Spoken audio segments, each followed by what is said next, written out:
প্রথমবার কমলো বাজেটের আকার। 7,90,000 কোটি টাকা প্রস্তাব। প্রবৃদ্ধির ধারণা থেকে বেরিয়ে জীবিকায় গুরুত্ব। এসির জন্য বরাদ্দ প্রায় 3,000 কোটি। সংকোচনমূলক বাজেটে চাহিদার তুলনায় বরাদ্দ বাড়েনি কৃষি ও প্রাণী সম্পদ খাতে। শস্য খাতে 10% করার পরামর্শ। করমুক্ত আয় সীমায় পরিবর্তন আসতে পারে আগামী অর্থবছর। ডিসেম্বরে নির্বাচন চায় বেশিরভাগ দল। দাবি সালাউদ্দিনের। এপ্রিলের মধ্যে ভোটের পক্ষে জামায়াত। ইসিতে আস্থা নেই এনসিপির। দ্রুতই জুলাই সনদের আশা প্রধান উপদেষ্টার। ঈদযাত্রায় ঢাকাবাসীর ভোগান্তি কমাতে খুলে দেওয়া হলো ঢাকা বাইপাস এক্সপ্রেসওয়ে একাংশ। রাজধানীতে ঢুকবে না উত্তরবঙ্গ থেকে পূর্বাঞ্চলগামী ভারী বহন। এবং তিস্তার 2 তীর রক্ষায় পাউবোর 100 কোটি টাকা খরচ। তবুও বর্ষায় থামে না বসতবাড়ি ফসলি জমি ভাঙন। মহাপরিকল্পনা ছাড়া যে কোনো প্রকল্পে অর্থের অপচয় বলছেন পরিবেশবিদরা।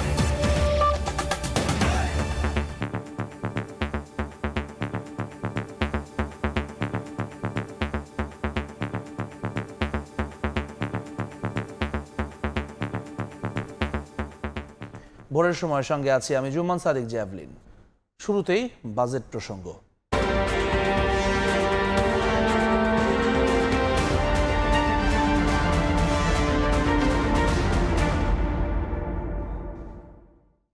প্রথাগত অবকাঠামো উন্নয়ন নয়, বরং মানুষকে প্রাধান্য দিয়ে ঘোষণা করা হয়েছে প্রস্তাবিত বাজেট, যেখানে শিক্ষা, স্বাস্থ্য, সুশাসন, নাগরিক সুবিধা ও কর্মসংস্থানের উপর বিশেষ জোর দিয়েছেন অর্থ উপদেষ্টা। তবে মূল্যস্ফীতি নিয়ন্ত্রণে রাখতে আগের চেয়ে 7,000 কোটি টাকা কমিয়ে বাজেটের আকার ধরা হয়েছে 7,90,000 কোটি টাকা, যেখানে নির্বাচন কমিশনের জন্য বরাদ্দ রাখা হয়েছে প্রায় 3,000 কোটি। ব্যয়ের বিপরীতে রাজস্ব আদায়ের লক্ষ্যমাত্রা 5,64,000 কোটি টাকা। ইয়ানুর শিফাতের রিপোর্টে বিস্তারিত। 25-26 অর্থ বছরের জন্য মোট ঘোষণা করা হলো 2025-26 অর্থ বছরের জাতীয় বাজেট। জুলাই গণঅভ্যুত্থানে বিগত সরকার পতনের পর নতুন সময়ের নতুন বাজেট। সমতা ভিত্তিক অর্থনীতির দর্শনে মূল্যস্ফীতির লাগাম টেনে ধরার চেষ্টায় আকার কমিয়ে করা হয়েছে 7,90,000 কোটি টাকা। স্বাধীনতার পর এবারই প্রথম বাজেটের আকার আগের অর্থ বছরের তুলনায় কমছে। মোট 7,90,000 কোটি টাকা ব্যয়ের প্রস্তাব করছি, যা জিডিপির 12.7%। এর মধ্যে পরিচালন সহ অন্যান্য খাতে মোট 5,60,000 কোটি টাকা এবং বার্ষিক উন্নয়ন কর্মসূচিতে 2,30,000। বিনিয়োগ স্থবিরতা, কর্মসংস্থান সংকট, রাজস্ব আদায় ঘাটতিতে অর্থনীতি এখনো নানা অনিশ্চয়তায় ঘেরা। এর মাঝেই আগামী বছরের নভেম্বরে এলডিসি থেকে উত্তরণ ঘটবে বাংলাদেশের। এমন প্রেক্ষাপটে এবারের বাজেটে টেকসই প্রবৃদ্ধি অর্জনের পাশাপাশি মূল্যস্ফীতি নিয়ন্ত্রণে রাখার বার্তা দেন অর্থ উপদেষ্টা। মধ্যমেয়াদী অর্থনীতির গতি পুনরুদ্ধারের লক্ষ্যে কর জিডিপি অনুপাত বৃদ্ধির কোনো বিকল্প নেই।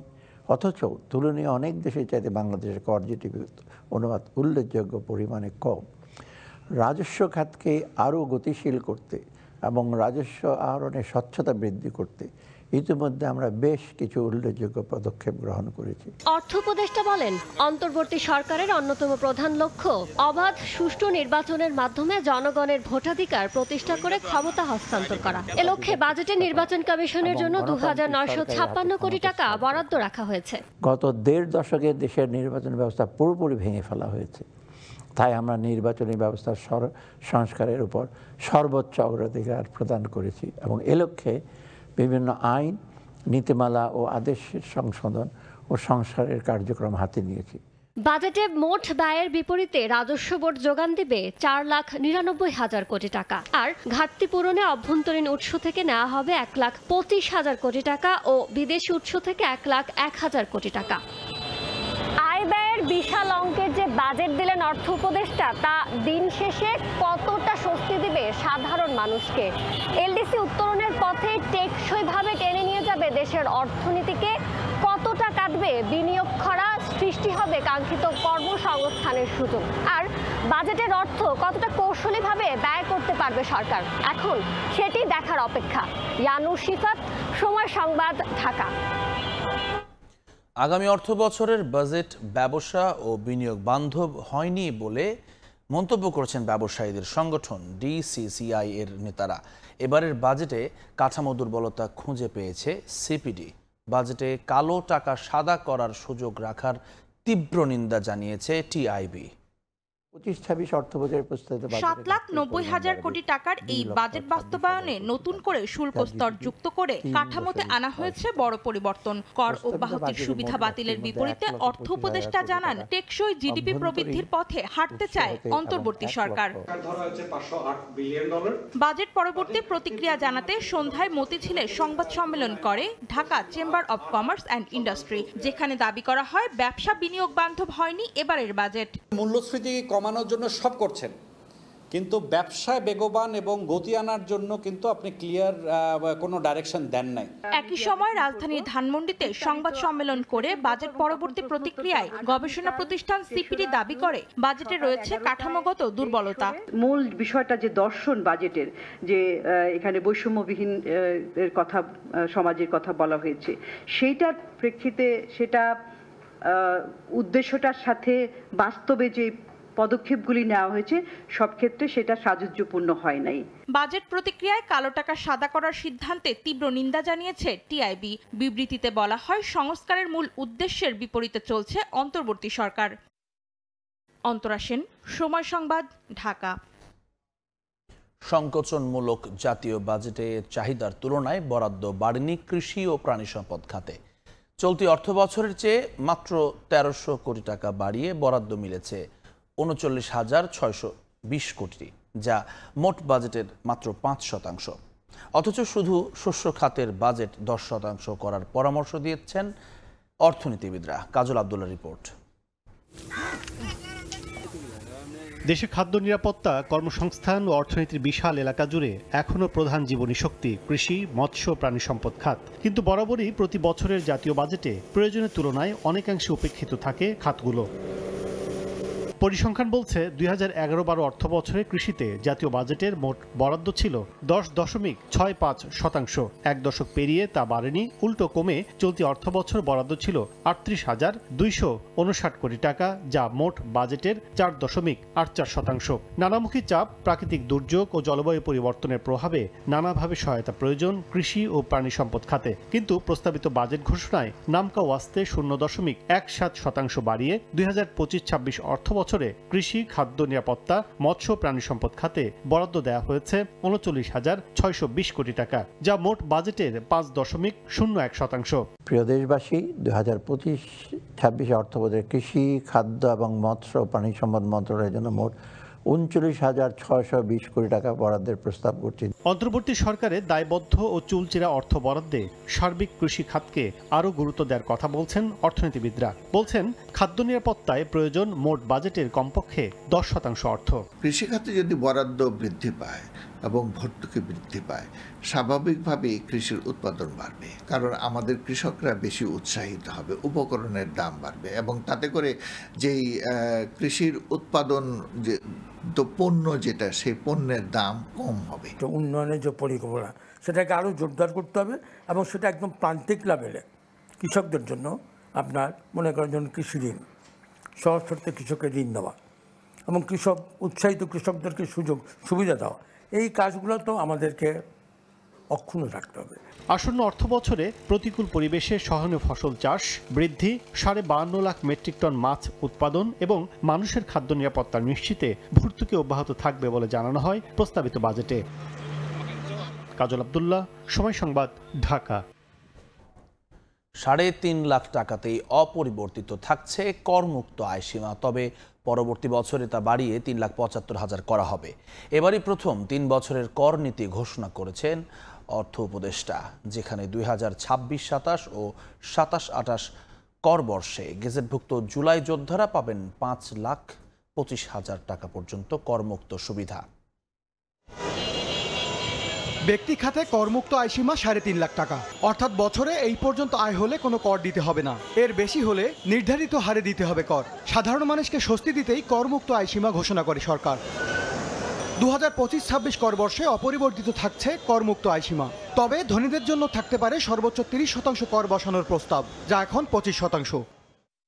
মূল্যস্ফীতি বিবেচনায় করমুক্ত আয় সীমা 5 লাখ টাকা উন্নীত করার দাবি এলেও বাজেট পরবর্তী 2 কর বর্ষে এই সীমা বাড়িয়ে করা হয়েছে 3,75,000 টাকা। গেজেটভুক্ত জুলাই যোদ্ধাদের জন্য এই সীমা হবে 5,25,000 টাকা। এই বছর আসলে বলা উচিত যে আগামী কর বর্ষে কি হবে। তাহলে যেটা হয় যে এই বছর আপনি যখন ট্যাক্স ডিডাকশন করছেন কিংবা আপনি যখনই ট্যাক্স হিসাব করছেন তখন আপনি জানেন যে এক্স্যাক্টলি কত টাকা ট্যাক্স এই বছরের আয়ের উপরে দিতে হবে। এটা যদি আগামী কর বর্ষের জন্য যদি আপনি সেট করে না দেন তাহলে দেখা গেল আমরা এক হিসাবে আমরা আয়কর কাটলাম কিংবা আয়কর প্রভিশন করলাম, সেটা পরের বছর যখন অ্যাকচুয়ালি দিতে হচ্ছে তখন গিয়ে ডিফারেন্ট হয়ে যাচ্ছে। নতুন করদাতাদের উৎসাহিত করতে ন্যূনতম করে ছাড় দিয়ে পরিমাণ ধরা হয়েছে 1,000 টাকা। তবে নিয়মিত করদাতাদের জন্য এলাকা ভেদে ন্যূনতম কর 3,000 থেকে বাড়িয়ে করা হয়েছে 5,000 টাকা। MS আরিফিন, সময় সংবাদ, ঢাকা। নতুন করে বিদ্যুতের দাম না বাড়ানোর ঘোষণা দিয়েছেন অর্থ উপদেষ্টা। পাশাপাশি তিনি জানিয়েছেন জ্বালানি সংকট নিরসনে অভ্যন্তরীণ তেল গ্যাস অনুসন্ধানের উদ্যোগ নেওয়া হবে। নতুন অর্থ বছরের বাজেট পেশ করতে গিয়ে অর্থ উপদেষ্টা জানান বিদ্যুৎ সংকট নিরসনে পারমাণবিক বিদ্যুৎ কেন্দ্রের কাজ দ্রুত শেষ করা হবে। অর্থনীতির অন্যতম চালিকা শক্তি বিদ্যুৎ ও জ্বালানি খাত। প্রস্তাবিত বাজেটে জ্বালানি সংকট নিরসনে একগুচ্ছ পরিকল্পনার কথা জানিয়েছেন অর্থ উপদেষ্টা। জানান বিদ্যুতের উৎপাদন খরচ 10% কমিয়ে ভর্তুকি হ্রাসের উদ্যোগ নেওয়া হয়েছে। এছাড়া সংকট নিরসনে পারমাণবিক বিদ্যুৎ কেন্দ্র স্থাপনের কাজ দ্রুত শেষ করার কথা বলেছেন অর্থ উপদেষ্টা। পুরে 2,400 মেগাওয়াট পারমাণবিক বিদ্যুৎ কেন্দ্র স্থাপনের কাজ দ্রুত এগিয়ে চলছে। নবায়নযোগ্য জ্বালানি নীতিমালা 2008 যুগোপযোগী করে নতুন একটি নীতিমালা প্রণয়নের কার্যক্রম চূড়ান্ত পর্যায়ে রয়েছে। জ্বালানি নিরাপত্তা নিশ্চিতে নিজস্ব উদ্যোগে তেল গ্যাস অনুসন্ধান ও উৎপাদন বাড়ানো হবে। এজন্য আগামী 2 অর্থ বছরে সরকারি প্রতিষ্ঠান বাপেক্স 69টি কূপ খনন এবং 31টি কূপের ওয়ার্ক ওভার সম্পন্ন করবে। অন্যদিকে অপরিশোধিত তেলের চাহিদা মেটাতে প্রতি বছর 30 লাখ টন শোধন ক্ষমতা সম্পন্ন রিফাইনারি স্থাপন করা হবে। জ্বালানি নিরাপত্তা নিশ্চিত করতে সরকার নিজস্ব উদ্যোগে তেল গ্যাস অনুসন্ধান ও উৎপাদন বৃদ্ধি উদ্যোগ গ্রহণ করেছে। এ লক্ষ্যে 2025-26 হতে 2027-28 পর্যন্ত সময়ে বাপেক্স কর্তৃক প্রয়োজনীয় জরিপ কাজ সম্পন্ন করার পরিকল্পনা হাতে নেওয়া হয়েছে। বিদ্যুৎ খাতের ভর্তুকি সরকারের জন্য গলার কাটা। এটা কমিয়ে আনতে বিদ্যুৎ কেন্দ্রগুলোর প্রসঙ্গে অর্থনীতিবিদরা বলছেন নো পাওয়ার নো পে। এই চুক্তিতে গেলে ধীরে ধীরে ভর্তুকি কমে আসবে। বিদ্যুৎ না কিনলে বিল দেব না, মানে নো পাওয়ার নো পে, এই প্রিন্সিপালে যদি যাওয়া যায় তাহলে কিন্তু যেই ভর্তুকির বরাদ্দ রাখা হয়েছে, আমি শুনেছি 37,000 কোটি টাকার মতো বরাদ্দ থাকবে বিদ্যুতের জন্য, সেটার প্রয়োজন নাও হতে পারে। এদিকে এলএনজি আমদানিতে 15% কর অব্যাহতি দেওয়ার প্রস্তাবে দাম কমে শিল্প খাতে ইতিবাচক ভূমিকা রাখবে বলে মনে করেন অর্থনীতিবিদরা। সাইফুল ইসলাম, সময় সংবাদ, ঢাকা। এবার অন্য প্রসঙ্গ। ডিসেম্বরের মধ্যেই নির্বাচন চায় বিএনপি। 1 মাসের মধ্যেই সংবিধান ছাড়া বাকি সংস্কার বাস্তবায়নের দাবি এই দলটির। অন্যদিকে ডিসেম্বর থেকে এপ্রিলের মধ্যে যে কোনো সময় নির্বাচন আয়োজনের দাবি করেছে জামায়াত। তবে জুলাই সনদ হওয়ার পরেই নির্বাচনের তারিখ নিয়ে নিজেদের দাবি তুলে ধরবে বলে জানিয়েছে এনসিপি। ফরেন সার্ভিস একাডেমিতে জাতীয় ঐক্যমত্য কমিশন এবং প্রধান উপদেষ্টার সঙ্গে বৈঠক শেষে এসব কথা বলেন দলগুলোর নেতারা। দ্বিতীয় দফায় রাজনৈতিক দলগুলোর সঙ্গে সংলাপে বসেছে জাতীয় ঐক্যমত্য কমিশন। সোমবার বিকেলে রাজধানী বেইলি রোডের ফরেন সার্ভিস একাডেমিতে সংলাপের উদ্বোধন করেন প্রধান উপদেষ্টা এবং কমিশনের সভাপতি ডক্টর মোহাম্মদ ইউনূস। উদ্বোধনী বক্তব্যে প্রধান উপদেষ্টা বলেন, জুলাই সনদ করতে সব দল একমত হয়েছে। সংস্কার প্রস্তাবগুলোর মধ্যে সর্বোচ্চ সংখ্যক প্রস্তাবে দলগুলোর ঐক্যমত্য প্রতিষ্ঠার জন্য দ্বিতীয় পর্যায়ের সংলাপে চেষ্টা করা হবে। আমাদের উপর দায়িত্ব দেওয়া হয়েছিল সংস্কার করার জন্য। আমি অত্যন্ত আশ্চর্য হয়েছি এবং অত্যন্ত আনন্দিত হয়েছে যে কত গভীরভাবে আপনারা এটাতে গিয়েছেন এবং শুধু ওনাদের সঙ্গে কমিশনের সঙ্গে আলাপ করে না, নিজেদের ভেতরে আলাপ করেছেন এবং আন্তরিকভাবে বুঝে আমাদেরকে বলার চেষ্টা করেছেন, আপনাদের সঙ্গে বিতর্ক করেছেন কমিশনের সঙ্গে। এরকম আগ্রহ নিয়ে সবাই যদি আমরা বসি, নিশ্চয়ই একটু ভালো কিছু এর মধ্যে থেকে আসবে। যতগুলো ঐক্যমতের বিষয় আছে তার মধ্যে যে আরো কিছু যোগ করতে পারে, দেখতে সুন্দর লাগবে। জাতীয় একটা সনদ হলো, অনেকগুলো বিষয়ে আমরা একমত হতে পেরেছি। জাতি হিসেবে আমরা গর্বিত জাতি হিসেবে দাঁড়াতে পারে যে আমরা তো এরকম বিভক্তিকরণের প্রক্রিয়ার মধ্যে রাজনীতি সৃষ্টি করিনি, আমরা সৃষ্টি করছি ঐক্যবদ্ধ হওয়ার জন্য, দেশের উন্নতির জন্য, দেশের মঙ্গলের জন্য। 1.5 ঘন্টার বৈঠক শেষে গণমাধ্যমে কথা বলেন রাজনৈতিক দলের প্রতিনিধিরা। নির্বাচন ডিসেম্বরের মধ্যে না হওয়ার কারণ নেই জানিয়ে বিএনপি স্থায়ী কমিটির সদস্য সালাহউদ্দিন আহমদ বলেন, প্রধান উপদেষ্টার কাছে জাতি চূড়ান্ত নিরপেক্ষতা আশা করে। আর জামায়াত ইসলামী বলছে, ডিসেম্বর থেকে এপ্রিলের মধ্যে নির্বাচনের তারিখ ঘোষণা করলে জনমনের শঙ্কা কেটে যাবে। সংবিধান সংশোধনী ব্যতি রেখে অন্যান্য সকল সংশোধনী যেগুলো একমত হবে সংস্কার প্রস্তাব, সেগুলো অর্ডিন্যান্সের মাধ্যমে, নির্বাহী আদেশের মাধ্যমে, অফিস আদেশের মাধ্যমে 1 মাসের ভিতরে বাস্তবায়ন করা সম্ভব, সেটা আমরা বুঝিয়ে দিয়েছি। সুতরাং নির্বাচন ডিসেম্বরের পরে যাওয়ার মতো একটিও কারণ উল্লেখ করার মতো নেই। প্রায় সবাই ডিসেম্বরের আগেই নির্বাচনের জন্য তাদের প্রস্তাব আছে। জাতি তার কাছে চূড়ান্ত নিরপেক্ষতা আশা করে। ডিসেম্বর টু এপ্রিল একটা সুইটেবল টাইমে আপনি একটা ডেট দিলেই জনমনে যে এখন কিছুটা সংখ্যা এবং অস্বস্তি আছে, আমরা বিশ্বাস করি এটা কেটে যাবে। এদিকে জুলাইয়ের আগেই স্বাক্ষর নিয়ে জুলাই সনদ প্রকাশের পাশাপাশি নির্বাচন কমিশন সংস্কারের দাবি জানিয়েছে এনসিপি। জুলাই সনদ ঘোষণার পরই দল হিসেবে জাতীয় নির্বাচনের সময় চাইবে দলটি। এই জুলাই মাসের মধ্যেই যাতে জুলাই সনদটি কার্যকর করা হয় সকলের স্বাক্ষর নিয়ে, এবং জুলাই সনদ কার্যকর হওয়ার আগে নির্বাচনের তারিখ ঘোষণা করা ঠিক হবে না। নির্বাচন কমিশন এখন যে প্রক্রিয়া চলছে সেখানে আমরা আস্থা রাখতে পারছি না, নিরপেক্ষতা প্রশ্নবিদ্ধ হচ্ছে, এটি যাতে সরকার বিবেচনায় নেয়। নির্বাচন বিলম্বিত হলে অনাকাঙ্ক্ষিত পরিবেশ সৃষ্টির আশঙ্কা করে দ্রুত নির্বাচনের দাবি জানায় বিভিন্ন দল। বর্তমানে বাংলাদেশে যে অবস্থা আছে, নির্বাচনের পরিবেশ নেই। আমরা বিগত দিনের মতো নির্বাচন চাই না, যেন তেন নির্বাচন চাই না। রাজনৈতিক দলগুলোকে প্রতিপক্ষ না বানিয়ে, বিরোধী দলের শিবিরে না ঠেলে দিয়ে, তাদেরকে আলাপ আলোচনা করে, বোঝাপড়া করে নির্বাচন এমনকি 31শে ডিসেম্বরের আগেও হতে পারে। সরকার নিজেই বলেছে ডিসেম্বর থেকে জুনের মধ্যে নির্বাচন হবে। কোনো কারণে পেছায়, তাহলে সেটা সরকারকেই ব্যাখ্যা করতে হবে যে এই বাড়তি সময় তাদের কেন লাগবে। প্রধান উপদেষ্টার উদ্বোধনের মাধ্যমে শুরু হলো চূড়ান্ত সংস্কার প্রস্তাবনা তৈরির বৈঠক। মঙ্গলবার প্রথম দিনের বৈঠকে অংশ নেবে বিএনপি। হাসান ওয়ালি, সময় সংবাদ, ঢাকা। সুষ্ঠু নির্বাচনই দেশের কাঙ্ক্ষিত সংস্কারের একমাত্র পথ বলে মনে করেন বিএনপি নেতা রুহুল কুদ্দুস তালুকদার দুলু। জামায়াতের সঙ্গে নতুন করে ঐক্যের কোনো সুযোগ নেই বলেও জানান তিনি।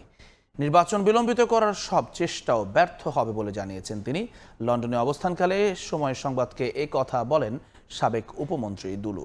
বিস্তারিত শোয়েব কবিরের রিপোর্টে। আওয়ামী সরকারের আমলে পরপর 3টি জাতীয় নির্বাচন নিয়েই নানা মহল থেকে বিতর্ক ওঠে। কারচুপির অভিযোগও করে আসছেন বিএনপি সহ বিভিন্ন দলের নেতারা। এই অবস্থায় দেশের মানুষ সুষ্ঠু, অবাধ ও নিরপেক্ষ নির্বাচনের অপেক্ষায় আছে জানিয়ে দ্রুত নির্বাচন দেওয়ার আহ্বান বিএনপির কেন্দ্রীয় নেতা ও সাবেক উপমন্ত্রী অ্যাডভোকেট এম রুহুল কুদ্দুস তালুকদার দুলুর। লন্ডন সফরকালে সময় সংবাদকে তিনি বলেন, তারেক রহমান ঘোষিত 31 দফার মধ্যেই দেশের প্রয়োজনীয় সব ধরনের সংস্কারের দিক নির্দেশনা রয়েছে। 2001 সালের পর থেকে আজকে প্রায় 24টা বছর, 25টা বছর বাংলাদেশের মানুষ নির্বাচন দিতে পারে না। সংস্কার হবে, সংস্কারের কাজ চলছে। এই সংস্কার তো এর তো শেষ আছে। তারেক রহমান সাহেব 2022 সালে যে 31 দফাটা দিয়েছে, আমি মনে করি এই 31 দফার মধ্যেই সংস্কারের বেশিরভাগ সংস্কারের কার্যক্রম এর মধ্যে রয়েছে। জামাতে ইসলামীর সঙ্গে কৌশলগত কারণে একসময় জোট করা হলেও এখন নতুন করে ঐক্যের কোনো সুযোগ নেই বলে জানান দুলু। যদি নির্বাচন হয়, তারা তাদের মতো করে রাজনীতি নির্বাচন করবে, আমরা আমাদের মতো করে করবো। এখানে তো আর নতুন করে তাদের সাথে ঐক্য হওয়ার তো আর কোনো সুযোগ আছে বলে আমার মনে হয় না। তবে পার্টির হাইকমান্ড, পার্টির যারা দায়িত্বে আছেন, তারা যদি মনে করে আগামী দিনে যে তাদের সাথে ঐক্য বা তাদের সাথে কোনো সম্পর্ক ডেভেলপ করার দরকার আছে কি আছে না, দিশান তারা। নির্বাচন বিলম্বিত করা সব চেষ্টাই ব্যর্থ হবে জানিয়ে রুহুল কুদ্দুস তালুকদার দুলু বলেন, নির্বাচন যত দ্রুত হবে অন্তর্বর্তী সরকারের বিতর্ক ততই কমবে। আমরা চাচ্ছি নির্বাচন যত তাড়াতাড়ি হবে, এই সরকার তত বিতর্কে ঊর্ধ্বে থাকবে। এখন যত ডিলে হবে সরকার কিন্তু বিতর্কিত হচ্ছে। এখন পর্যন্ত আমাদের নেতা বিএনপি বা তারেক রহমান সাহেব এই সরকারকে কিন্তু এখন পর্যন্ত উনি সমর্থন দিয়ে যাচ্ছে। তো উনি চাচ্ছে যে একটা যারা অন্তর্বর্তীকালীন সরকার যারা আছে, ওনারা একটা নির্বাচন দেবে। সেই নির্বাচনের মাধ্যমে বাংলাদেশের মানুষ যদি বিএনপিকে চায়, বিএনপি ক্ষমতা আসবে। বিএনপিকে জঙ্গি মদতদাতা বানিয়ে পশ্চিমা শক্তিকে খুশি করার জন্য আওয়ামী লীগ পরিকল্পিতভাবে নাটক সাজিয়েছিল বলেও দাবি করেন অ্যাডভোকেট এম রুহুল কুদ্দুস তালুকদার দুলু। শোয়েব কবির, সময় সংবাদ, লন্ডন। নিবন্ধন ও প্রতীক বিষয়ে নির্বাচন কমিশনের কাছ থেকে ইতিবাচক সাড়া মিলেছে বলে জানিয়েছে জামায়াতে ইসলাম। আপিল বিভাগের আদেশের পরদিন দুপুরে নিবন্ধন ও প্রতীক ফিরে পেতে নির্বাচন কমিশনের সঙ্গে বৈঠক করে জামায়াতের প্রতিনিধি দল। বৈঠকে জামায়াতের নেতৃত্ব দেন সাবেক এমপি AHM হামিদুর রহমান আজাদ। প্রধান নির্বাচন কমিশনার AMM নাসির উদ্দিনের নেতৃত্বে সব নির্বাচন কমিশনার ও ইসির সিনিয়র সচিব উপস্থিত ছিলেন এই বৈঠকে। পরে জামায়াত নেতা হামিদুর রহমান আজাদ জানান, দ্রুত আদালতের রায় বাস্তবায়ন হবে বলে আশ্বস্ত করেছে কমিশন। বাংলাদেশ জামায়াত ইসলামী 13 সালের রায়ের পূর্বে যেভাবে নির্বাচন কমিশনের নিবন্ধিত দল ছিল, বিগত ফ্যাসিস্ট সরকার অন্যায়ভাবে সেটা কেড়ে নিয়েছিল, আমরা সে অধিকারটা পেয়েছি। অফিসিয়াল প্রসিডিউর যতটুকু সময় লাগে, ভেরি আর্লি এজ পসিবল এটা দ্রুত ওনারা কার্যকর করবেন বলে আমাদেরকে পজিটিভলি জানিয়েছেন। হাইকোর্ট 13 সালের তখন প্রত্যেকটা তালিকাও ছিল, আমাদের নিবন্ধনও ছিল। তো পুরো অবস্থায় আসা মানে এটা অটোমেটিকলি আদেশের মধ্যে এটা তালিকার মধ্যে ইনক্লুড হয়ে যায়। বাকিটা হলো অফিসিয়াল।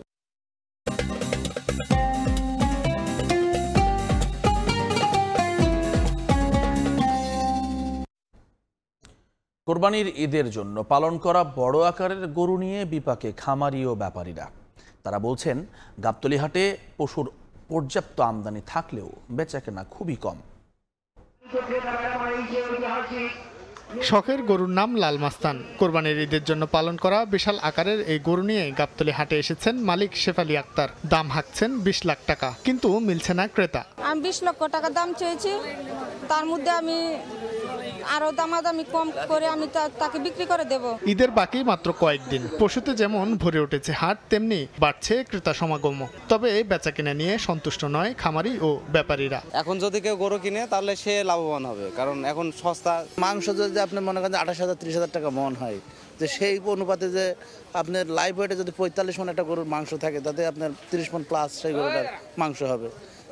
সেই দামও পাচ্ছি না। ভালো দাম না পাওয়ায় বা ক্রেতা না পাওয়ায় এই গাবতলীর হাটে নিয়ে আসছি আর কি। ক্রেতারা বলছে এবছর গরুর দাম তুলনামূলক বেশি। দাম তো এখন একটু বাড়তেই চাচ্ছে আমার কাছে মনে হচ্ছে।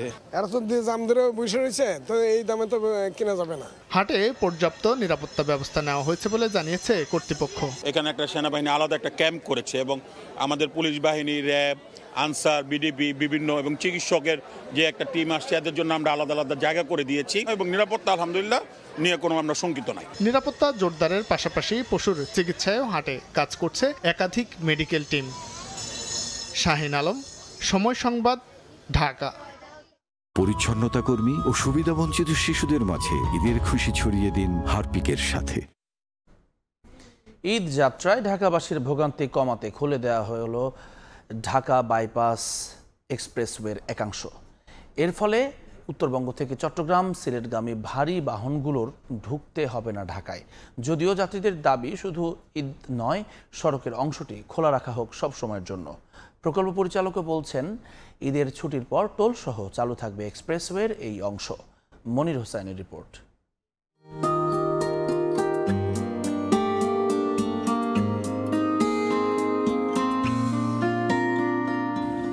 এই পথটি হতে চলেছে নতুন এক সম্ভাবনার দুয়ার। ঢাকার তীব্র যানজট, দীর্ঘসূত্রিতা আর ঘন্টার পর ঘন্টা অপেক্ষার অবসান ঘটাতে যে স্বপ্ন দেখা হচ্ছিল বহু বছর ধরে, সেই স্বপ্ন বাস্তবায়িত হতে চলেছে এই ঢাকা এক্সপ্রেসওয়ের পথ ধরে। চট্টগ্রাম থেকে আমদানিকৃত যে কোনো পণ্য উত্তরবঙ্গে পাঠাতে হলে রাজধানীর উপর দিয়ে ছাড়া ছিল না আর কোনো পথ। যানজটের এই শহরে যেটি ছিল বাড়তি ভোগান্তির কারণ, ঈদের সময় এই ভোগান্তি হয়ে উঠত আরও সীমাহীন। সীমাহীন এই ভোগান্তি শেষ হওয়ার আশা দেখা দিয়েছে ঢাকা বাইপাস এক্সপ্রেসওয়ে আংশিক খুলে দেয়। গাজীপুরের ভোগড়া থেকে দেবগ্রাম, ভুলতা হয়ে নারায়ণগঞ্জের মদনপুর, এই পথের যাত্রীদের এখন বাধাহীন যাত্রার পালা। চলছে শেষ মুহূর্তের কাজ। 22 কিলো পর্যন্ত কমপ্লিট হয়ে গেছে, এখন শুধু রিপেয়ারিং কাজ চলতেছে, লাইটিং এর কাজ বা টোল প্লাজার কাজ, এগুলো কাজ এখনো মোটামুটি শেষ হয় নাই। ঈদের যে মানে যে যানজটগুলো সৃষ্টি হয় ওটা যদি সার্ভিস রোড দেওয়া যায় আর কি, তো এরকম হয়। আর আপনি যদি টোল রুট ব্যবহার করি, টোল রুট ব্যবহার করলে এরকম যানজটের সৃষ্টি হয় না। তবে সাময়িকভাবে নয়, এ পথে যাতায়াত করা চালকদের দাবি যানজট নিরসনে সব সময়ের জন্য খুলে দেয়া হোক ঢাকা বাইপাস এক্সপ্রেসওয়ে। যেমন সময় জায়গা মনে করেন 2 দিন 3 দিন জায়গা, এই রোডটা যদি ক্লিয়ার হয়ে যায় তা আমরা মনে করেন সবাই একটা ভূগোল থেকে সরে গেলাম আর দূরের বাজারে বসে থাকতে হয়, তো এটা যদি চালু করে আমরা অনেক উপকারিত হব। আমাদের দাবি ইমিডিয়েটলি এটা ছেড়ে দেওয়ার ব্যবস্থা করেন আপনারা। এদিকে সুখবর দিলেন প্রকল্প পরিচালক। ঈদ উপলক্ষে 15 জুন পর্যন্ত টোল ফ্রি খোলা থাকবে সড়কটি এবং এরপর থেকে টোল নিয়ে খুলে দেওয়া হবে সব সময়ের জন্য। যেহেতু ঈদের সময় প্রচুর পশুর হাট বা জনগণের ঘরমুখী মানুষের চাপ থাকে, টোল ফ্রি ভাবে আগামী 14 তারিখ পর্যন্ত এই রোডটা চালু রাখবো। 15 তারিখ পর থেকে এটা লাগাতার হয়ে চলতে থাকবে। প্রায় 3.5 কোটি টাকা ব্যয় এই প্রকল্পের 48 কিলোমিটারের মধ্যে শেষ হয়েছে 67%। বাকি অংশের কাজ আগামী বছরের জুন থেকে সেপ্টেম্বরের মধ্যে শেষ হবে বলে জানায় কর্তৃপক্ষ। মনির হোসাইন, সময় সংবাদ, ঢাকা। আলোচিত মেজর সিনহা হত্যা মামলায় ওসি প্রদীপ ও পরিদর্শক লিয়াকতের মৃত্যুদণ্ড বহাল রেখেছেন হাইকোর্ট। যাবজ্জীবন সাজা বহাল রাখা হয়েছে 6 জনেরই। রায়ে সন্তুষ্টি জানিয়ে সিনহার বোন বলেন, স্বস্তি মিলবে কার্যকর হলে। সন্তুষ্ট সাবেক সেনা কর্মকর্তারাও। কোনো মৃত্যু পাখির পলকের মতো হালকা, আর কোনো মৃত্যু পাহাড়ের মতো ভারী। অবসরপ্রাপ্ত মেজর সিনহা মোহাম্মদ রাশেদ খানের হত্যাকাণ্ড সেই পাহাড় সম ভারী সত্যের নাম। নৈসর্গিক সৌন্দর্যের খোঁজে ক্যামেরা হাতে বের হওয়া এই মানুষটি এখন সহস্র তথ্যচিত্রের প্রেক্ষাপট। 6 বছর আগে এক রাতে পরপর 4টি গুলি করে গলায় পাড়া দিয়ে মেজর সিনহার মৃত্যু নিশ্চিত করেন কয়েকজন পুলিশ সদস্য। প্রথমে তাকে 2টি গুলি করা হয়েছে, একটু এগিয়ে যেয়ে আরও 2টি গুলি করা হয়েছে, সেখানেই থেমে থাকেনি। লিয়াকত তার নিথর দেহে পা দিয়ে আঘাত করেছে। প্রদীপ এসে তার নলির উপরে বুটের আঘাতে মৃত্যু নিশ্চিত করেছে। আলোচিত এই মামলায় ওসি প্রদীপ কুমার দাস, পরিদর্শক লিয়াকত আলীর মৃত্যুদণ্ড এবং 6 জনের যাবজ্জীবন সাজা দিয়েছিলেন বিচারিক আদালত। সে রায় সোমবার বহাল রাখেন উচ্চ আদালত। মেজর সিনহা তার জীবন দিয়ে যত মানুষের জীবন রক্ষা করে গেছেন, তাদের প্রতিটি নিঃশ্বাস তার আত্মার শান্তি মাগফিরাত কামনা করবে। রায়ে সন্তুষ্ট সিনহার পরিবার। বোন বলছেন, স্বস্তি মিলবে কার্যকর হলে। অ্যাপিলেট ডিভিশন আছে, সো ওই ফেজগুলো পার করার পরে যেই দিন রায়টা কার্যকর হবে, যদি একই রায় থাকে এবং রায়টা কার্যকর হয়, সেদিনে আমরা বলবো আসলে আমরা চূড়ান্তভাবে সন্তুষ্ট। রায়ে ন্যায় বিচারের প্রতিফলন হয়েছে বলে মনে করেন অবসরপ্রাপ্ত সেনা কর্মকর্তারাও। এনটিএমসির ভিতরে সমস্ত রেকর্ডগুলো আছে, ওই রেকর্ড পেলে আইজিপি, তৎকালীন আইজিপি বাইজিৎ সাহেব, এসপি সাহেব, আব্দুল্লাহ সাহেব, ওনাদের সমস্ত লিঙ্কগুলো পরিষ্কারভাবে বের হয়ে আসবে। 3 বাহিনীর পক্ষ থেকে আমরা সন্তুষ্টি প্রকাশ করছি আজকের এই রায়ে। আমরা আশা করি দ্রুততম সময়ে এই রায় কার্যকরী হবে। 2020 সালের 31শে জুলাই টেকনাফের শামলাপুর চেকপোস্টে পুলিশের গুলিতে নিহত হন মেজর সিনহা। আফজাল হোসেন, সময় সংবাদ, ঢাকা। পুলিশের সাবেক আইজিপি ও কিশোরগঞ্জ 2 আসনের সাবেক এমপি নূর মোহাম্মদ দম্পতির বিরুদ্ধে মামলা করেছে দুদক।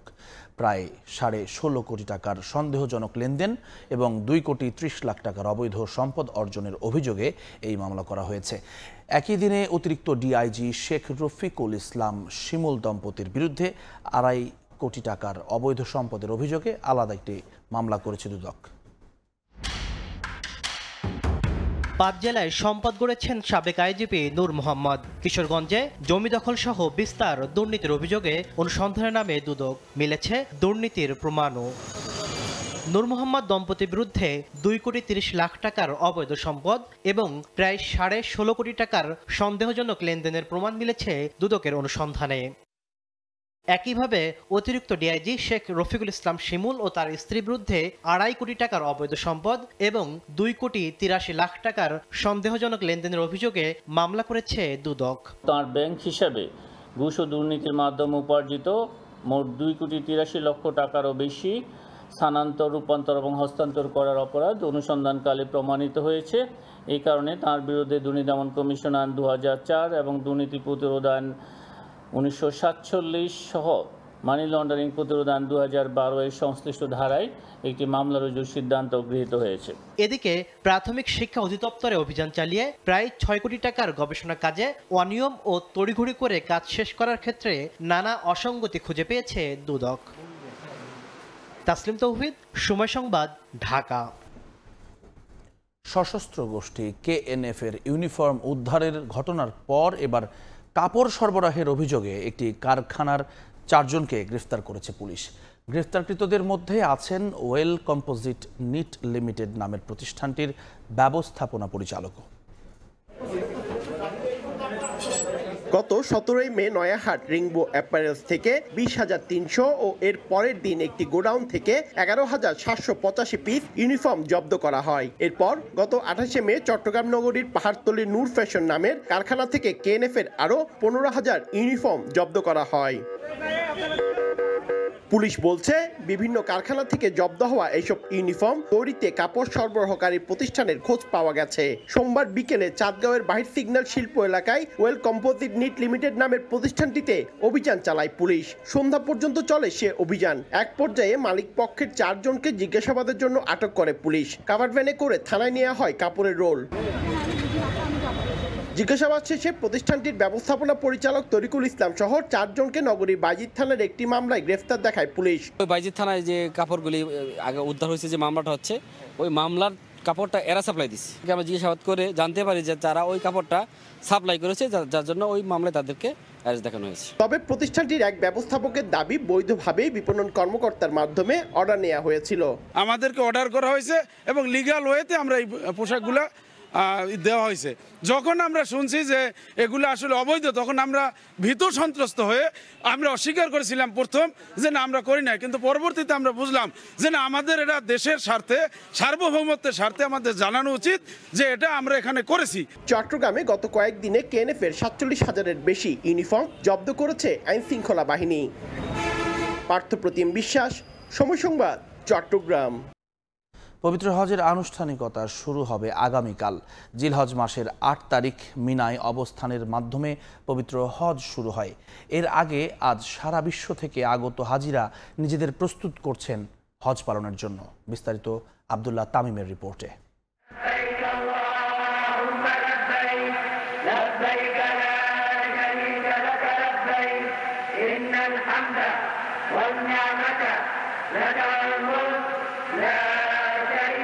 ইসলামের অন্যতম স্তম্ভ হজ, যা পালন করতে পৃথিবীর নানা প্রান্ত থেকে লাখো মুসলমান সমবেত হন পবিত্র মক্কায়।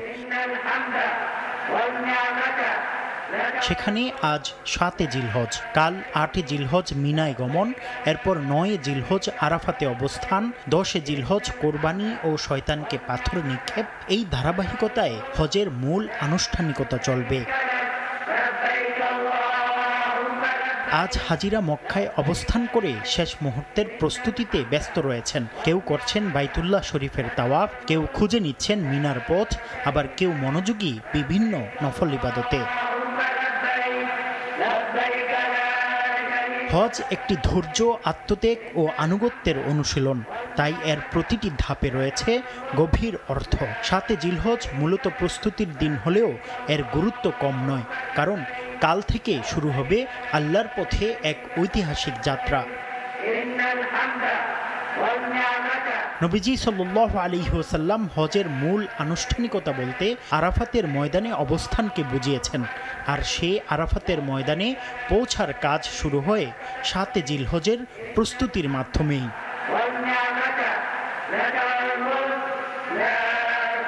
মুফতি আব্দুল্লাহ তামিম, সময় সংবাদ। লোকালয়ে ঢুকছে বানের জল, ডুবছে একের পর এক গ্রাম। কুশিয়ারার বাঁধ ভেঙে প্লাবিত জকিগঞ্জ উপজেলা শহর ও নিম্নাঞ্চল।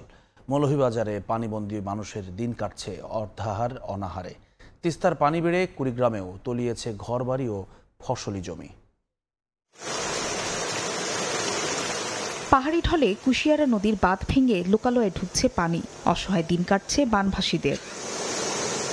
সিলেটের জকিগঞ্জে রাস্তাঘাট বাড়িঘরে এখন পানিতে টইটুম্বর। এই অবস্থায় বাধ্য হয়ে প্রয়োজনীয় জিনিসপত্র নিয়ে অনেকে আশ্রয় নেন নিরাপদ স্থানে। টেকসই ডাইক নির্মাণ না হওয়ার কারণে আমাদের এই এলাকা প্রতি বছর 2-3বার ডুবে। মৌলভীবাজারের মনু ও ধোলাই নদীর পানি অস্বাভাবিকভাবে বেড়েই চলছে। ঘরবাড়ি তলিয়ে যাওয়ায় দুর্বিষহ জনজীবন। আমরা না খাওয়া না দাওয়া আমরা কিছু আমরা নাই। টানা বর্ষণ ও উজানের ঢলে ব্রাহ্মণবাড়িয়ার আখাউড়ায় ডুবেছে নিম্নাঞ্চলের অন্তত 19টি গ্রাম। ইন্ডিয়া থেকে যে মেঘের পানি আয়ে, ঢলের পানি আয়ে, এরই নিষ্কাশনের রাস্তা নাই। রাঙ্গামাটিতে পাহাড় ধসে ক্ষতি এড়াতে নিরাপদ স্থানে স্থানীয়দের সরিয়ে নিতে মাইকিং করে যাচ্ছে প্রশাসন। আর খাগড়াছড়িতে সড়ক তলিয়ে যাওয়ায় দুদিন ধরে দীঘিনালা লংগদু সড়কে বন্ধ যান চলাচল। চট্টগ্রামে বৃষ্টিতে বেশ কয়েকটি এলাকায় জলাবদ্ধতার সৃষ্টি হয়, দুর্ভোগে পড়েন পথচারীরা, ব্যাহত হয় যান চলাচলও। ফাহরিয়া ফারজানা, সময় সংবাদ।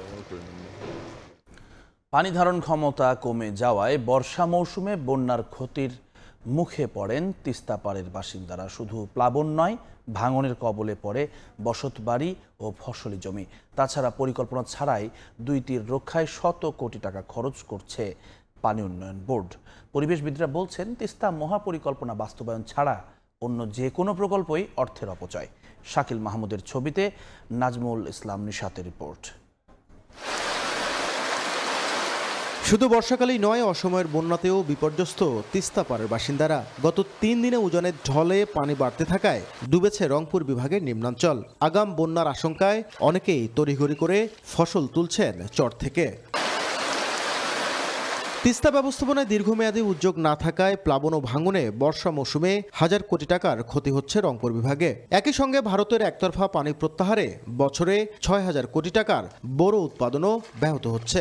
আমাদের সব সম্পূর্ণ উঁচু জায়গা, ওলের সম্পূর্ণ নিচে, ওলের বাদাম একবারে নিরূপ হয়ে গেছে। আমাদের এই তিস্তা নদীটা যেভাবেই হোক খনন করে দিলে আমাদের তিস্তাপাড়ের মানুষ খুব শান্তির সুস্থ বসবাস করে খাইতে পারত। বাড়ি ভাঙলে ক্ষতি, এসে মরণ ভালো। তবে তিস্তার টেকসই সংস্কারে কোনো উদ্যোগ না থাকলেও বালুর বস্তা দিয়ে তীর রক্ষায় পানি উন্নয়ন বোর্ড খরচ করছে শত কোটি টাকা। কাজের মান নিয়ে নানা অভিযোগ থাকলেও কর্মকর্তারা বলছেন এর ফলে ভাঙন রোধ হবে।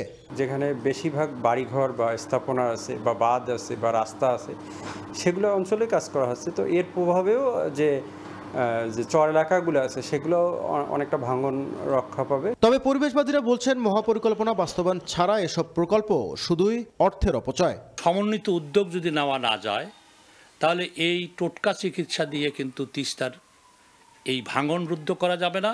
সংশ্লিষ্টরা বলছেন, তিস্তা মহাপরিকল্পনা বাস্তবায়ন করা গেলে শুধু তিস্তাই রক্ষা হবে না, কৃষি ও শিল্পায়নের মাধ্যমে বাড়বে কর্মসংস্থানও। নাজমুল ইসলাম নিশাত, সময় সংবাদ, রংপুর। টানা বর্ষণ ও পাহাড়ি ঢলে বান্দরবনে ধসে গেছে স্থানীয় সরকার বিভাগের নির্মিত বিভিন্ন সড়কের অংশ। যান চলাচল ব্যাহত হওয়ায় কৃষিপণ্য বাজারজাতকরণ ও যাতায়াতে ভোগান্তিতে পড়েছেন স্থানীয়রা। সোহেল কান্তি নাথের ক্যামেরায় বিস্তারিত জানাচ্ছেন NA জাকির। টানা বর্ষণ ও পাহাড়ি ঢলে ধসে পড়েছে সড়কের বিভিন্ন অংশ। এর ফলে যান চলাচলে ঝুঁকিপূর্ণ হয়ে পড়েছে সড়কটি।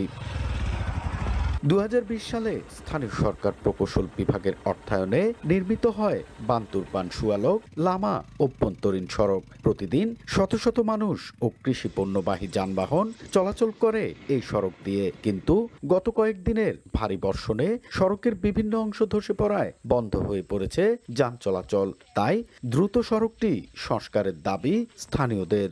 মানুষ হাঁটে যাইতে পারবে না, রাস্তা এরকম পরিস্থিতি হয়ে গেছে। আমরা অনেক কষ্ট হয়েছে। বড় গাড়িতে যেতে পারে না, মোটরসাইকেলও যেতে পারে না কয়েকদিন পরে।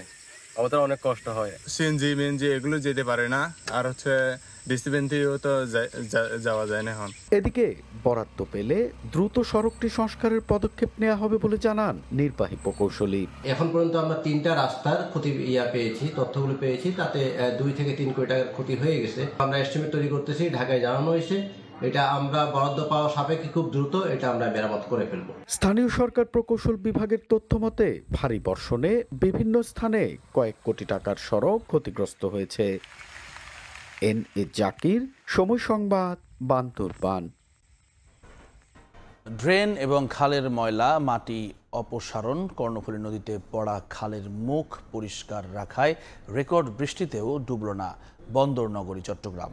বিগত বছরগুলোতে বর্ষার শুরুতে অন্তত 5 দফায় জলাবদ্ধতার সৃষ্টি হলেও এবারের চিত্রটা কিছুটা ভিন্ন। সিটি মেয়রের জন্য কৃতিত্ব দিচ্ছেন সব সংস্থাকে। নূরজামাল আতিকের ক্যামেরায় শফিকুল আলমের প্রতিবেদন। এই নালার উপর একটি মার্কেট ছিল, যে কারণে সামান্য বৃষ্টি হলে বহদ্দারহাট এবং মুরাদপুর তলিয়ে যেত। কিন্তু এই মার্কেটটি সিটি কর্পোরেশন ভেঙে দেওয়ার পর জলাবদ্ধতা অনেকটাই কমে এসেছে এই এলাকায়। আমার জীবনে এই প্রথম চট্টগ্রাম চকবাজারে জলাবদ্ধ পানি উঠে নেই। নালা ছোট ছিল, পানি কম যেত, এখন মোটামুটি নালা বড় হয়েছে, এখন মোটামুটি পানি আর বাজে না। গত কয়েকদিন ধরে টানা বৃষ্টিতে বন্দরনগরী চট্টগ্রামে কেন জলাবদ্ধতা হয়নি, কেন হয়নি কারণ খুঁজতে সরেজমিনে সময় সংবাদ। চট্টগ্রাম নগরীর সবচেয়ে বেশি জলাবদ্ধতা হয় মুরাদপুর ও বহদ্দারহাটের মধ্যবর্তী ষোলকবহরে চশমা ও মির্জা খালের মোহনায়। আগে শুধু মির্জা খাল দিয়ে পানি প্রবাহিত হতো, এখন দুটি খালি 17 ফুট প্রশস্ত করায় পানি নামছে দ্রুত গতিতে, ফলে কমেছে জলাবদ্ধতা। জলাবদ্ধতার কাজে কিন্তু অনেক সুফল দিচ্ছে, বাকি কাজগুলো হয়ে গেলেও তো আশা করি চট্টগ্রাম জলাবদ্ধতা মুক্ত হতে পারে। চট্টগ্রামের চকবাজারে এই ফুলতলা এলাকায় 3টি খালের মোহনা। এখানে সবসময় ময়লা আবর্জনা জমে থাকতো, বন্ধ ছিল খালও। কিন্তু খাল দিয়ে পানি চলাচল শুরু হওয়ার পর থেকেই কমে গেছে অনেকটাই জলাবদ্ধতা এই এলাকায়। চকবাজারের ফুলতলায়, চাকতাই ও হিজলাকালের মোহনায় সবসময় জমে থাকত ময়লা আবর্জনা ও সোলার স্তূপ। বন্ধ ছিল বাদক, এখন খাল পরিষ্কার ও বাঁধ ছেড়ে দেয় পানি যাচ্ছে সরাসরি কর্ণফুলী নদীতে, ফলে কমেছে দুর্ভোগ। খাল পরিছে, খাল পড়ানোর ফলে পানি জমা থাকে না। এর আগে দোকান ছিল, তো দোকান ভাঙে দেওয়ার পরে অনেক ফায়দা হয়েছে, মানুষের জনগণের বেশি উপকার হবে। জলাবদ্ধতা কমার অন্যতম কারণের মধ্যে কর্ণফুলী নদীর 8টি পয়েন্টে ড্রেজার দিয়ে বন্দরের মাটি উত্তোলন একটি। সিটি কর্পোরেশন বলছে 57টি খাল খনন, মাটি উত্তোলন ও 1600 কিলোমিটার নালার সঙ্গে খালের সংযোগ জলাবদ্ধতা কমিয়েছে। খালের মুখগুলো ড্রেজিং করে ক্লিন আপ রেখেছে। দিস ইজ ভেরি ইম্পর্টেন্ট, যে কাজগুলোতে আজকে আমরা ভালো পাচ্ছি।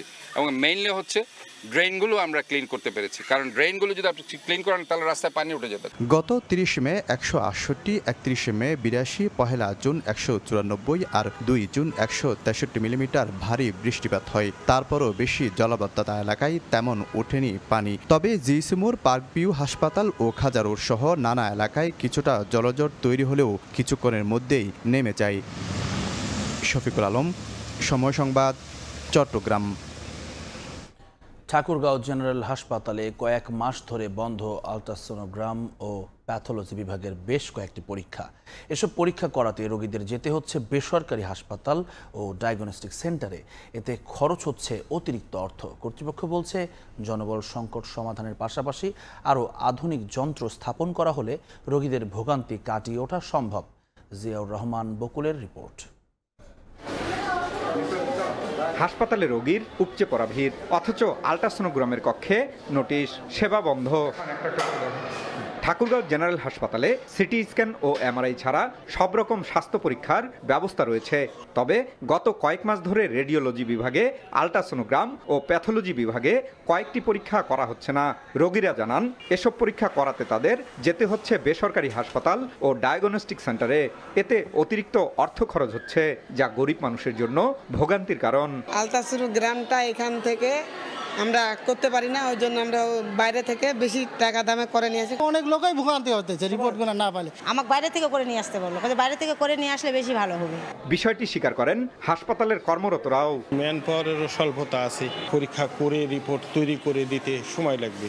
আর কর্তৃপক্ষ বলছে জনবল সংকট সমাধানের পাশাপাশি আরও আধুনিক মেশিন স্থাপন করা হলে রোগীদের ভোগান্তি কাটিয়ে ওঠা সম্ভব। আধুনিক হসপিটালগুলো যেগুলো আছে, যেখানে ইনস্ট্রুমেন্টসগুলো থাকে, যেগুলো ডিজিটালাইজেশন হয়েছে, এরকম যদি আর অত্যাধুনিক কিছু যন্ত্রপাতি আনা যায়, তাতে করে যিনি কাজ করছেন ল্যাবে তাদের ক্ষেত্রে এটি অনেক কম হবে। 2020 সালে ঠাকুরগাঁও জেনারেল হাসপাতাল 100 শয্যা থেকে 250 শয্যায় উন্নীত করা হয়। তবে এখনও নিয়োগ করা হয়নি বাড়তি জনবল। জিয়াউর রহমান বকুল, সময় সংবাদ, ঠাকুরগাঁও। ব্যয়বহুল হওয়ায় স্যানিটারি ন্যাপকিন ব্যবহারের সামর্থ্য নেই অনেক নারীর। বাধ্য হয়ে বিকল্প হিসেবে পুরাতন কাপড় ব্যবহার করেন তারা। আবার যাদের সামর্থ্য আছে, নিরাপদ জায়গার অভাবে সময়মতো পাল্টাতে পারেন না প্যাড। এতে ইউরিন ইনফেকশন, জরায়ুমুখে ক্যান্সার, ভ্যাজাইনাইটিস ও বন্ধ্যাত্বের মতো ঝুঁকি বাড়ছে বলে জানিয়েছেন চিকিৎসকরা। একই সঙ্গে সুগন্ধিযুক্ত স্যানিটারি ন্যাপকিন ও টেম্পন ব্যবহার নিয়ে সতর্ক করেছেন তারা। আল মামুনের ক্যামেরায় আয়েশা সিদ্দিক সামিয়ার রিপোর্ট।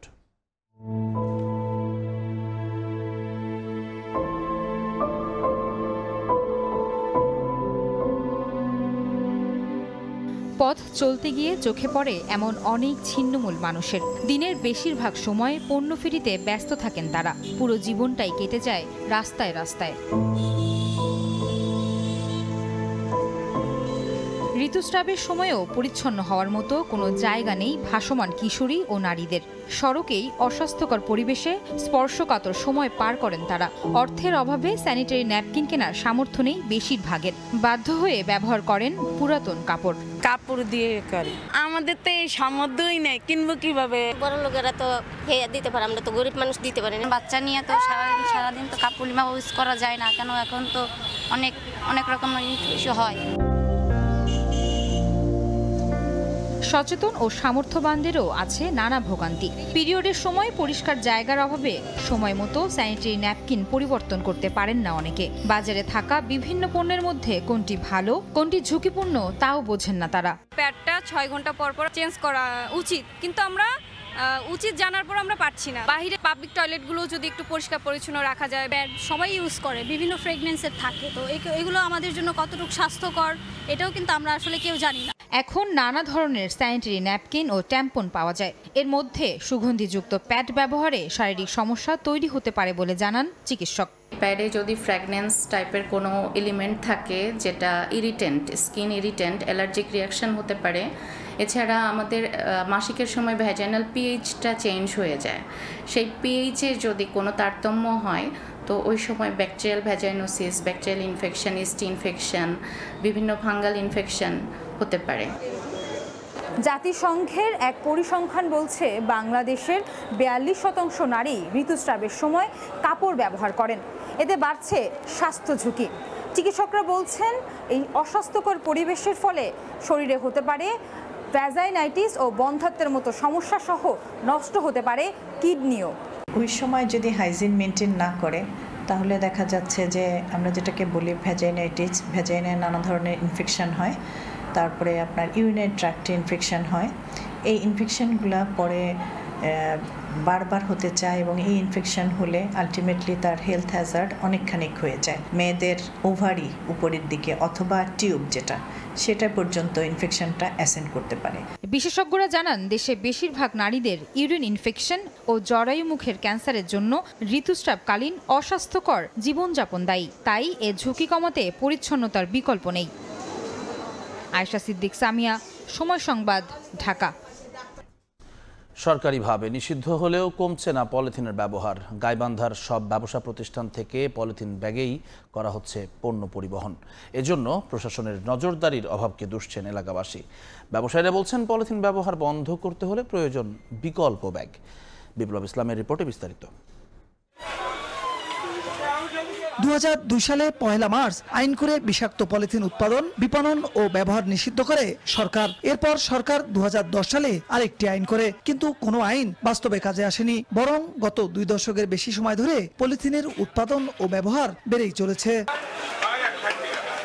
গাইবান্ধার বাজার, দোকান সহ সব ব্যবসা প্রতিষ্ঠানে অবাধে চলছে পলিথিন ব্যাগের ব্যবহার। ক্রেতা বিক্রেতা কারো কাছে নেই বিকল্প কোনো ব্যাগ। এলাকাবাসী বলছেন প্রশাসনের নজরদারির অভাবেই বাড়ছে এ পণ্যের উৎপাদন ও বিপণন। আইনের কঠোর প্রয়োগ হলেই কেবল নিয়ন্ত্রণ হবে চলমান পরিস্থিতি। পলি ব্যবহার করা হচ্ছে, সেখানে তো মনে করেন কোনো আবাদ হচ্ছে না। সবচেয়ে বড় ক্ষতিকারক ব্যাপার দিকটাই হচ্ছে পরিবেশ দূষণ। আর বাজারে আপনি এমন কোনো দোকানে নাই যে আপনার 3 মণ 4 মণ পলি নাই। প্রশাসন পদক্ষেপ করে না। এটা পলিথিন তো ফ্যাক্টরি থেকে বন্ধ করে দেওয়া উচিত। ব্যবসায়ীরা বলছেন পলিথিন ব্যবহার বন্ধ করতে হলে প্রয়োজন বিকল্প ব্যাগ। এখনো সরকারের পক্ষ থেকে এমন কিছু নির্দেশনা দেওয়া হয়নি। বিকল্প কোনো জিনিস নাই। এখন কোনো কাস্টমার একটা খরচ নিলে তো কাজে পলিথিনের মধ্যে দেন নাই, জিনিসটা বাধ্যতামূলক আমাদের দেওয়া লাগছে। এখন পাটের যে ব্যাগগুলো সেটার দাম অনেক বেশি, ওটার ওজনটা কে দেবে? একটা ব্যাগের দাম 15 টাকা, আমরা 1 কেজি চিনি বেচে লাভ করি 1 টাকা। সরকার তো কোনো ব্যবস্থা পায়নি, সেই ব্যবস্থা যখনই ব্যবস্থা আসছে তখন পরিহার করে দেবো, বাদ দিয়ে দেবো। এ নিয়ে গতানুগতিক অভিযানের আশ্বাস জেলা প্রশাসকের। আমরা পলিথিনের বিরুদ্ধে অভিযান আমাদের অব্যাহত রয়েছে। আমাদের যে মোবাইল কোর্টে যারা ম্যাজিস্ট্রেট যায় তাদের প্রতি নির্দেশনা দেওয়া আছে যাতে পলিথিনের বিরুদ্ধে তারা মোবাইল কোর্ট করে। 2024 সালের 1 নভেম্বর থেকে পলিথিন ব্যাগ নিষিদ্ধ করে নির্দেশনা জারি করে সরকার। বিপ্লব ইসলাম, সময় সংবাদ, গাইবান্ধা। নিরাপত্তা বাড়ানোর জন্য 3 বছর আগে নীলফামারীর 4 উপজেলার সব ইউনিয়ন পরিষদ ও আশপাশের এলাকায় সিসিটিভি ক্যামেরা স্থাপন করা হয়। অথচ স্থাপনের 6 মাসের মধ্যেই ক্যামেরাগুলো বিকল হয়ে যায়। এ কারণে এসব এলাকায় অপরাধ হলেও অপরাধী শনাক্ত করা কঠিন হয়ে পড়েছে। তবে শিগগিরই ক্যামেরাগুলো সচল করার উদ্যোগ নেওয়ার আশ্বাস স্থানীয় সরকার বিভাগের। মোহাম্মদ সোহেলের ছবিতে শাকির হোসেন বাদলের রিপোর্ট। ইউনিয়ন পরিষদ চত্বর ও আশপাশ এলাকায় খুঁটিতে ঝুলছে সিসিটিভি ক্যামেরা, তবে বিকল। 2021-22 অর্থ বছরে নীলফামারীর সৈয়দপুর, ডোমার, কিশোরগঞ্জ, ডিমলা ও জলঢাকা উপজেলার সব ইউনিয়ন পরিষদ ও আশপাশের এলাকায় সিসিটিভি ক্যামেরা স্থাপন করা হয়। প্রকল্পের আওতায় প্রতিটি ইউনিয়নে দেওয়া হয় 17টি ক্যামেরা, 1টি মনিটর, ডিবিআর বক্স এবং ওয়াইফাই ডিভাইস। সংশ্লিষ্টরা বলছেন স্থাপনের 6 মাসের মধ্যে ক্যামেরাগুলো নষ্ট হয়ে যায়। এতে নিরাপত্তা বাড়ানোর জন্য সরকারের এই উদ্যোগ মুখ থুবড়ে পড়েছে। এ কারণে এসব এলাকায় অপরাধ হলেও অপরাধী শনাক্ত করা কঠিন হয়ে যাচ্ছে। কার্যক্রম না থাকার কারণে অনেক বিশৃঙ্খলার মধ্যে আছি, কোনো বাস্তবতা আমরা যাচাই করতে পারতেছি না। এগুলো পুরো নষ্ট হয়ে গেছে। আজ 7-8 মাস ধরে এদের বাজারে চুরি ডাকাতি বাড়তেছে। এগুলো যদি আমরা সঠিক সময় মেরামত করি তাহলে অনেকাংশই চুরি ডাকাতি রোধ করা যাবে। তবে শীঘ্রই ক্যামেরাগুলো পুনরায় সচল করার উদ্যোগ নেওয়ার আশ্বাস স্থানীয় সরকার বিভাগের। আমরা শীঘ্রই প্রত্যেকটি ইউনিয়ন পরিষদকে আবার পত্র দিয়ে তাদের এই ক্যামেরাগুলো কিভাবে সচল করা যায় সেই জন্য ব্যবস্থা নেওয়ার জন্য অনুরোধ করব। স্থানীয় সরকার বিভাগের তথ্য মতে নীলফামারীর মোট 44টি ইউনিয়ন পরিষদে সিসিটিভি ক্যামেরা স্থাপন করা হয়। শাকির হোসেন বাদল, সময় সংবাদ, নীলফামারী। কুড়িগ্রামে ঝুঁকিপূর্ণ হয়ে পড়েছে শতাধিক সরকারি প্রাথমিক বিদ্যালয় ভবন। বিকল্প না থাকায় ঝুঁকিপূর্ণ ভবনে চলছে পাঠদান। প্রাথমিক শিক্ষা কর্মকর্তা বলছেন, ঝুঁকিপূর্ণ ভবনের তালিকা পাঠানো হয়েছে সংশ্লিষ্ট দফতরে। পর্যায়ক্রমে এসব ভবন ভেঙে নির্মাণ করা হবে নতুন ভবন। বাদশাহ সৈকতের তথ্য ও জামিল মিয়ার ছবিতে রিপোর্ট। খসে পড়েছে ছাদের পলেস্তারা, দেয়াল ও বিমে দেখা দিয়েছে ফাটল। এরই মধ্যে চলছে কোমলমতি শিক্ষার্থীদের পাঠদান। এ চিত্র কুড়িগ্রাম সদর উপজেলার হলখানা ইউনিয়নের সুভারকুটি সরকারি প্রাথমিক বিদ্যালয়ের। ঝুঁকিপূর্ণ ভবনে যে কোনো সময় ঘটতে পারে বড় ধরনের দুর্ঘটনা। জেলার শতাধিক প্রাথমিক বিদ্যালয়ের একই অবস্থা, বলছেন সংশ্লিষ্টরা। বিকল্প না থাকায় পাঠদান ও দাপ্তরিক কাজে ব্যবহার করা হচ্ছে ঝুঁকিপূর্ণ ভবন। এতে শিক্ষার্থীদের সঙ্গে আতঙ্কে থাকতে হয় অভিভাবক ও শিক্ষকদেরও। অভিযোগ রয়েছে, এ বিষয়ে বারবার সংশ্লিষ্ট দফতরে জানানো হলেও মেলে না সমাধান। স্কুলে আসতে ভয় পাই, আমাদের স্কুলের অবস্থা খুবই খারাপ। জীবনের ঝুঁকি নিয়ে ক্লাস করতেছি, কারণ আমাদের স্কুল অনেক ভাঙাচোরা। বৃষ্টির দিনে আমাদের ভয় লাগে স্কুলে আসতে। হাত ভাঙা আমার খুব টেনশন লাগে। যখন একটা ভালো হবে তখন তো সবাই নিশ্চিন্তে থাকতে পারবে। ভিজিট হয়েছে, অনেক রিপোর্ট হয়েছে, কিন্তু সুফল কিছুই আমরা পাচ্ছি না। নিজেরাও ভয় পাই ক্লাস করতে, আবার বাচ্চাদের জন্য তো আরো বেশি। 2022 সালে জেলার 135টি ঝুঁকিপূর্ণ প্রাথমিক বিদ্যালয় ভবনের তালিকা ঊর্ধ্বতন কর্তৃপক্ষের কাছে পাঠানো হয়। পর্যায়ক্রমে এসব ভবন ভেঙে নির্মাণ করা হবে নতুন ভবন, জানিয়েছেন শিক্ষা কর্মকর্তা।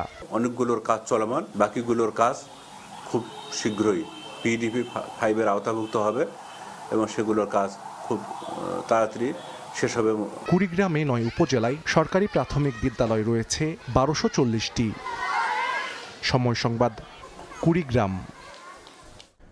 আবহাওয়া অনুকূলে থাকায় চলতি বছর নির্দিষ্ট সময়ের আগেই রংপুরের বাজারে উঠবে হাড়িভাঙা আম। এবার 300 কোটি টাকার আম বিক্রির আশা করছেন ব্যবসায়ীরা। কৃষি বিভাগ বলছে বাগানীদের সব ধরনের পরামর্শ দেওয়া হচ্ছে। শাকিল মাহমুদের ক্যামেরায় আব্দুর রশিদ জীবনের রিপোর্ট। হাড়িভাঙ্গা আম আঁশমুক্ত, আটি ছোট ও স্বাদে আলাদা। আমপ্রেমীদের অন্যতম পছন্দের তালিকায় জায়গা করে নিয়েছে এই ফল। নিজস্ব স্বকীয়তায় ইতোমধ্যে রংপুরের ভৌগোলিক নির্দেশক পণ্য হিসেবে স্বীকৃতিও পেয়েছে। হাড়িভাঙ্গা আম প্রতি বছর 20 জুন থেকে বাজারে উঠলেও এবার 12 থেকে 15 জুনের মধ্যে পাওয়া যাবে। শেষ সময় বাগান পরিচর্যায় ব্যস্ত সময় পার করছেন বাগানীরা। প্রতিদিন প্রায় ঝড় বৃষ্টি হচ্ছে, এখন আমাদের এই যে প্রায় ওষুধ দেওয়া লাগতেছে আম যাতে ভালো থাকে। এই কয়েকদিনের মধ্যে এই যে ঈদের পর আমাদের হাড়িভাঙ্গা আম বাইর হবে। 1 সপ্তাহের মধ্যে বাজারে আম নিয়ে যাব, এই চেষ্টা করতেছি যেন আমগুলো তাড়াতাড়ি রং কালার ভালো হয়। বাগানগুলোতে এবার আম কম ধরলেও আকার ভালো হয়েছে। সঠিক দাম পেলে গেল বছরের তুলনায় দ্বিগুণ লাভের আশা বাগান মালিকদের। আমের সাইজ বড় হয়েছে, যদি আমরা বাজারে সঠিক দাম পাই তা আমরা লাভবান হতে পারি। আম যদি আমাদের এটা বাইরে কোনো রপ্তানি করে তাহলে আশা করি লাভবান হবে সম্পূর্ণ চাষি ভাই। একটা স্টোর থাকলে আমরা ওই হিমাগারে লিগে স্টোর করে থইলাম হয়, পরে ধীরে ধীরে আমরা বিক্রি করে বাইকে বিক্রি করতে পারতাম। হয় কৃষি বিভাগ বলছে এবছর অনুকূল আবহাওয়া থাকায় আম কিছুটা আগে পরিপক্ক হয়েছে।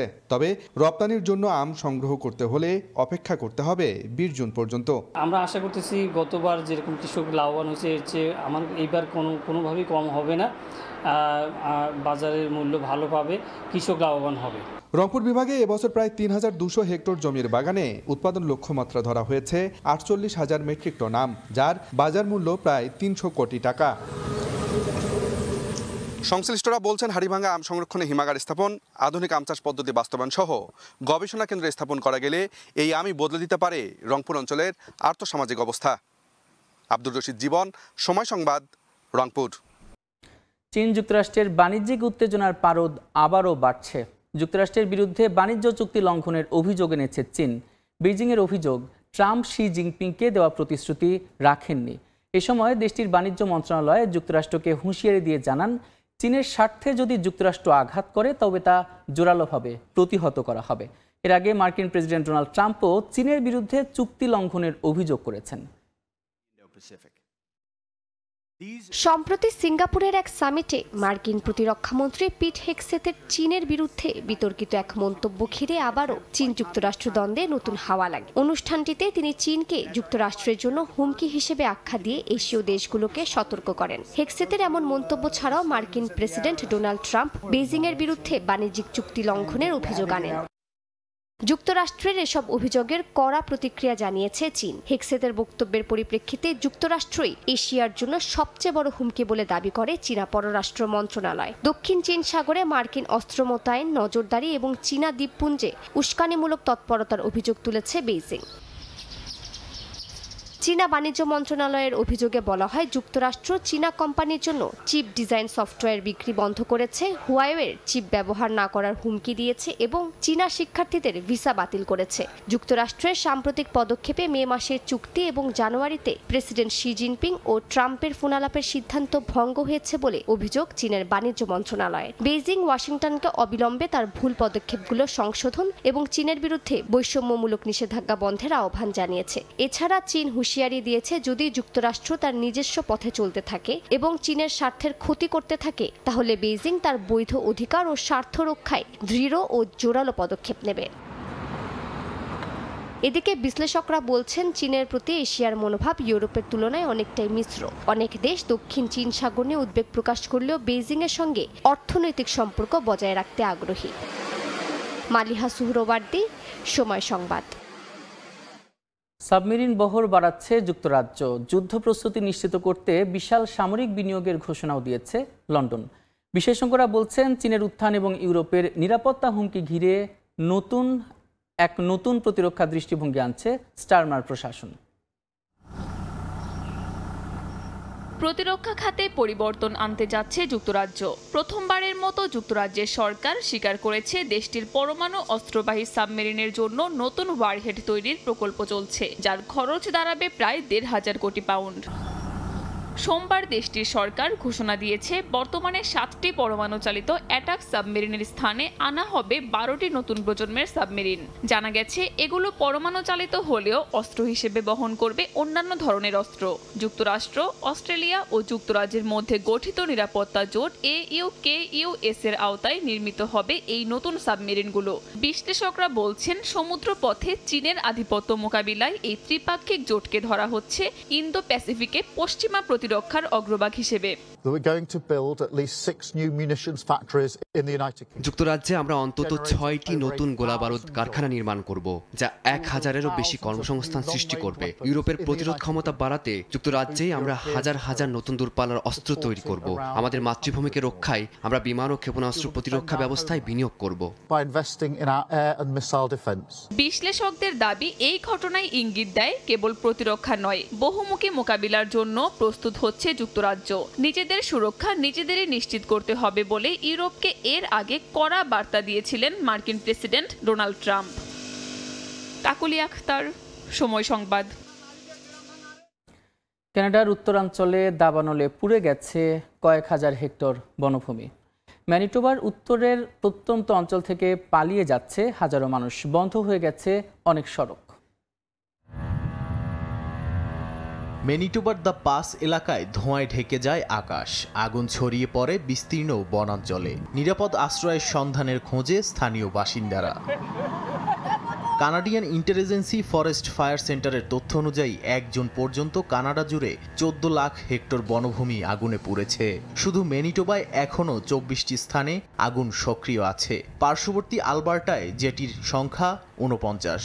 বলা হচ্ছে অস্বাভাবিক গরম ও খরার কারণে আগুন দ্রুত ছড়িয়ে পড়ছে। শুকনো বনভূমি ও ঝোপঝাড় আগুনের খোরাক হয়ে উঠেছে। বহু এলাকার গাছপালা ও রাস্তা কার্যত ধ্বংসস্তূপে পরিণত হয়েছে। ম্যানিটোবার কর্তৃপক্ষ ইতোমধ্যে 17,000 বাসিন্দাকে সরিয়ে নেয়ার নির্দেশ দিয়েছে। ক্ষতিগ্রস্তদের অনেকেই দক্ষিণাঞ্চলের অস্থায়ী শিবিরে আশ্রয় নিচ্ছেন। দাবানলের কারণে একাধিক অঞ্চলে জারি করা হয়েছে জরুরি অবস্থা। বিশ্লেষকরা বলছেন কানাডার দাবানল শুধু একটি প্রাকৃতিক দুর্যোগ নয়, বরং জলবায়ু পরিবর্তনের এক ভয়াবহ প্রতিচ্ছবি। এর প্রভাব গ্রাস করছে হাজারো মানুষের জীবন ও ভবিষ্যৎ। নাদিম মারজান, সময় সংবাদ। মেক্সিকোর মাদক নিরাময় কেন্দ্রে ভয়াবহ আগুনে নিহত অন্তত 12 জন, আহত হয়েছেন আরও 3 জন। স্থানীয় সময় রোববার ভোরে মেক্সিকোর সান হোসে ইতুরবে শহরে আগুন ধরে যায় একটি বেসরকারি মাদক নিরাময় কেন্দ্রে। গণমাধ্যম জানায় নিহত ব্যক্তিরা কেন্দ্রে তালাবদ্ধ অবস্থায় ছিলেন। এ নিয়ে তদন্তে নেমেছে প্রসিকিউটরের দফতর। স্থানীয় কর্তৃপক্ষ জানায় নিহতদের পরিবারকে শেষকৃত্যের ব্যয় বহনে সহায়তা করা হবে। গুয়ানাহুয়াতো রাজ্যে জালিস্কো নিউ জেনারেশন এবং সান্তা রোসা ডে লিমা কার্টেলের রক্তক্ষয়ী দ্বন্দ্ব বহুদিনের। এখানে এর আগেও মাদক শিবিরদের ওপর হামলার নজির রয়েছে। ইতালির সিসিলিতে ইউরোপের সর্বোচ্চ এবং সক্রিয় আগ্নেয়গিরি মাউন্ট অ্যাটনায় অগ্নুৎপাত শুরু হয়েছে।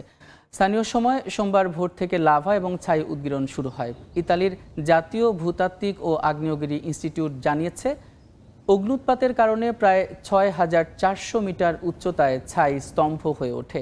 এতে ওই অঞ্চলের উড়োজাহাজ চলাচল ঝুঁকিপূর্ণ হিসেবে বিবেচিত হয়। বন্ধ রাখা হয়েছে কাতানিয়া বিমানবন্দর। মাউন্ট অ্যাটনা এলাকার কাছাকাছি কাতানিয়া শহরে বসবাস করেন বহু বাংলাদেশি। তারা নিরাপদে রয়েছেন বলে জানা গেছে।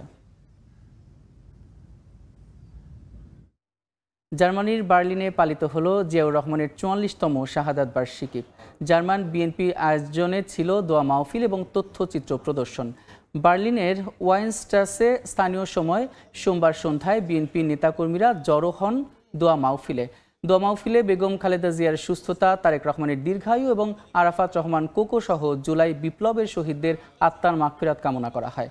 পরে জিয়াউর রহমানের মুক্তিযুদ্ধকালীন ভূমিকা, জেড ফোর্সের নেতৃত্ব, রাষ্ট্রপতির দায়িত্ব পালন এবং বিএনপির প্রতিষ্ঠার ইতিহাস নিয়ে প্রদর্শিত হয় তথ্যচিত্র।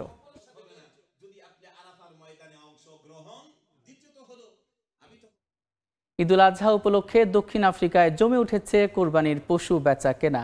পশু সরবরাহে প্রবাসী বাংলাদেশি মালিকানাধীন ফার্মগুলো হয়ে উঠেছে আস্থার ঠিকানা। এবার তুলনামূলক সাশ্রয়ী দাম হওয়ায় অনেকেই কোরবানি দিচ্ছেন। বিস্তারিত জানাচ্ছেন সহকর্মী মিজানুর রহমান রাসেল।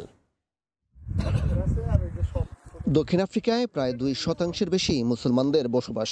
প্রতি বছর ঈদুল আজহায় আত্মীয় স্বজন আর প্রতিবেশীদের নিয়ে কুরবানির মাধ্যমে ঈদের আনন্দ ভাগাভাগি করে নেন তারা। কৃষি নির্ভর দেশটিতে বেশ লাভজনক অবস্থায় থাকেন খামারিরা। শহরের অদূরে গ্রামগুলোতে ছোট বড় অসংখ্য খামারে লালন পালন করা হয় নানা জাতের গরু, ছাগল, ভেড়া ও মহিষ। ঈদুল আজহা উপলক্ষে এসব খামার থেকেই পশু কিনে থাকেন সবাই। দেশটির প্রায় প্রতিটি শহরেই রয়েছে প্রবাসী বাংলাদেশিদের পশু খামার। এবছর আমার হাতের নাগানে সবকিছুই পাইছি, খুব রিজনেবল প্রাইস, অনেক ভালো প্রাইসে এবার গরু দিচ্ছি। ফার্মের থেকে 5টা গরু নেওয়া হলো, এখন একটা গরু নিব আর কি। সম্পূর্ণ দেশীয় পদ্ধতিতে অর্গানিক খাবার খাওয়ায়ে খোলামেলা পরিবেশে গরু পালন করা হয়। প্রায় 90% আমরা ইতিমধ্যে বিক্রয় করতে পেরেছি। আমরা আশা করতেছি আগামী 5 থেকে 6 তারিখের মধ্যে আমরা বাকি পশুগুলো ইনশাল্লাহ বিক্রয় করতে পারবো। তুলনামূলক দাম কম হওয়ায় এবার কুরবানির মতো বড় ইবাদতে শরীক হতে পেরে খুশি দেশটিতে বসবাসরত প্রবাসী বাংলাদেশিরা। মিজানুর রহমান রাসেল, সময় সংবাদ, দক্ষিণ আফ্রিকা। কলম্বিয়ার সুতামারচান শহরে চলছে টমেটো উৎসবের আমেজ। স্পেনের বিখ্যাত উৎসব টমাটিনা এবার নিজস্ব রূপে মাতিয়েছে দক্ষিণ আমেরিকাকে। কলম্বিয়ার সুতামারচানের রাস্তা জুড়ে চলছে টমেটো যুদ্ধ। একে অপরকে ছুঁড়ে মারছেন টমেটো। আয়োজকরা ট্রাকে করে নিয়ে আসছেন হাজার হাজার টন টমেটো। সেগুলো ঢেলে দেওয়া হয় নির্দিষ্ট একটি জায়গায়, যেখানে জমে ওঠে মূল টমেটোর যুদ্ধ।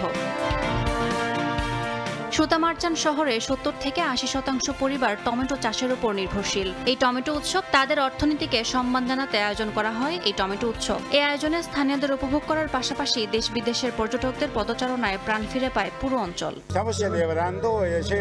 প্রথমেই আমরা এই জমিতে টমেটো চাষের বিশেষজ্ঞদের এনে বীজ বপন করি এই দিনটির জন্য। উৎসবটি শুধু আনন্দের নয়, আমাদের দীর্ঘমেয়াদী প্রস্তুতির ফসল। আমি আগে স্পেনে দেখেছিলাম, ভাবিনি নিজ দেশে এমন কিছু সম্ভব হবে, কিন্তু এখন নিজের চোখে দেখছি, অনেক উপভোগ করছি।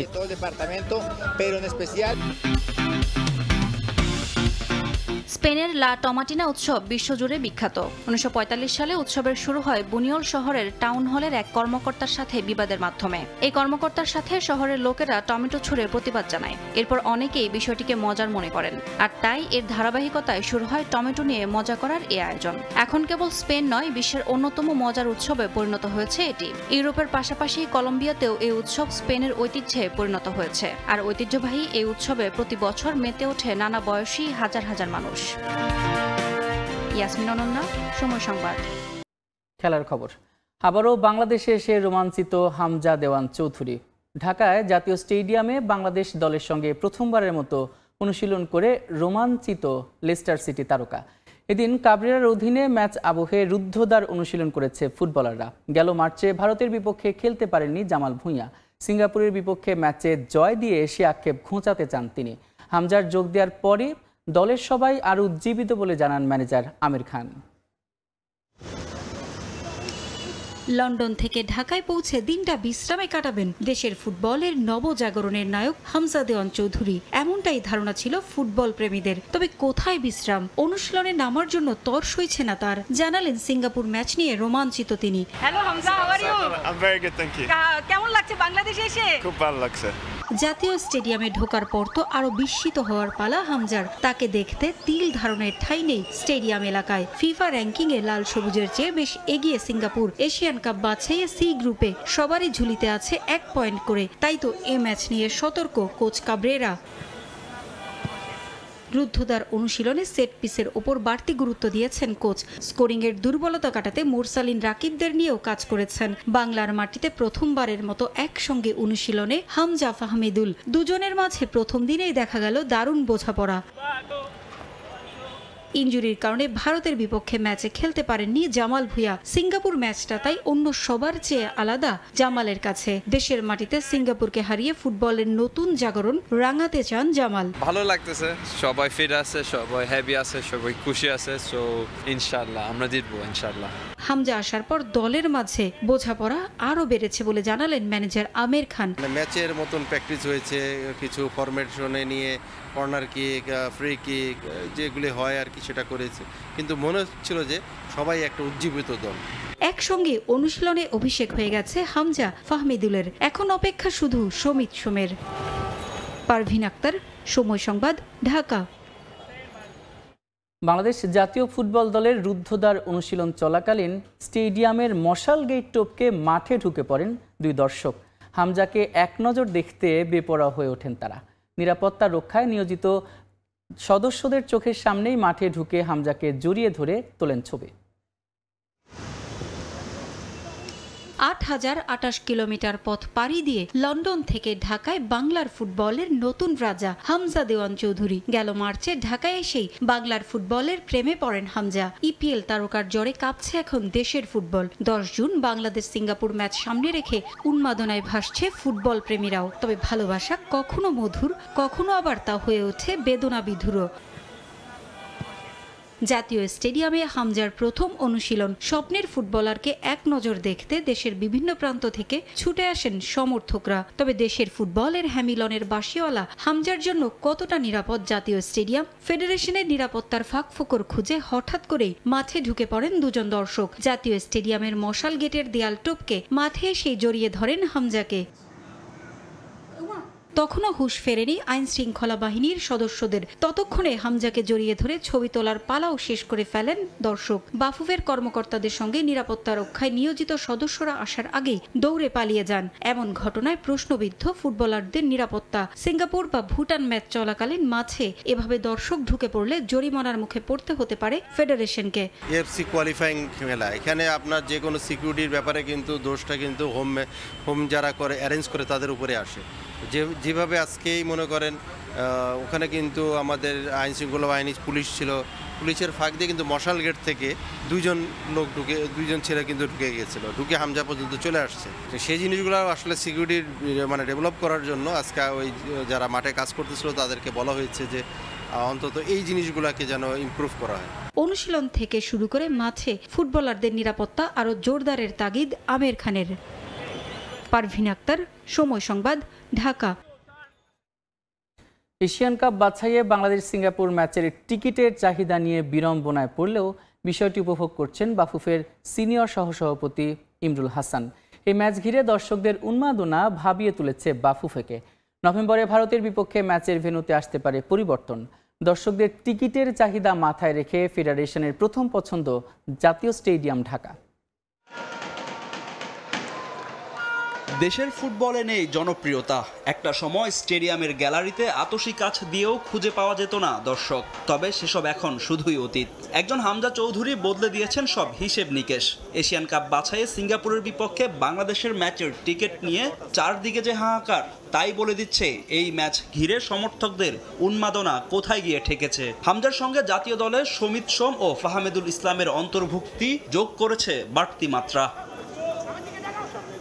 সমর্থকদের মাঝে টিকিটের এমন চাহিদা নিয়ে বিপাকে আছেন বাংলাদেশ ফুটবল ফেডারেশনের কর্তা ব্যক্তিরাও। তবে বিষয়টাকে ভোগান্তি হিসেবে না দেখে উপভোগী করছেন বাফুফের সিনিয়র সহসভাপতি ইমরুল হাসান। কিছুটা বিড়ম্বনা পড়তে হলো, এটা কিন্তু উপভোগ করছি। এই যে বাংলাদেশের মানুষজন এখন ফুটবলের প্রতি আগ্রহী হয়ে উঠছে, যারা হয়তো কোনোদিন ফুটবল খেলা খবরও নিত তারা এখন টিকিটের জন্য ছুটছে, এটা কিন্তু আমি মনে করি যেটা ইতিবাচক। এতদিন ধরে যারা ফুটবলকে সাপোর্ট দিয়ে মাঠে গেছে তাদের অধিকাংশ হয়তো এবার যতদূর আমার চোখে পড়েছে হয়তো খেলা দেখতে পারবে না, কিন্তু তাদের প্রতি সমব্যথিত অবশ্যই, কারণ আমিও এই পর্যন্ত কোনো টিকিট হাতে পাইনি।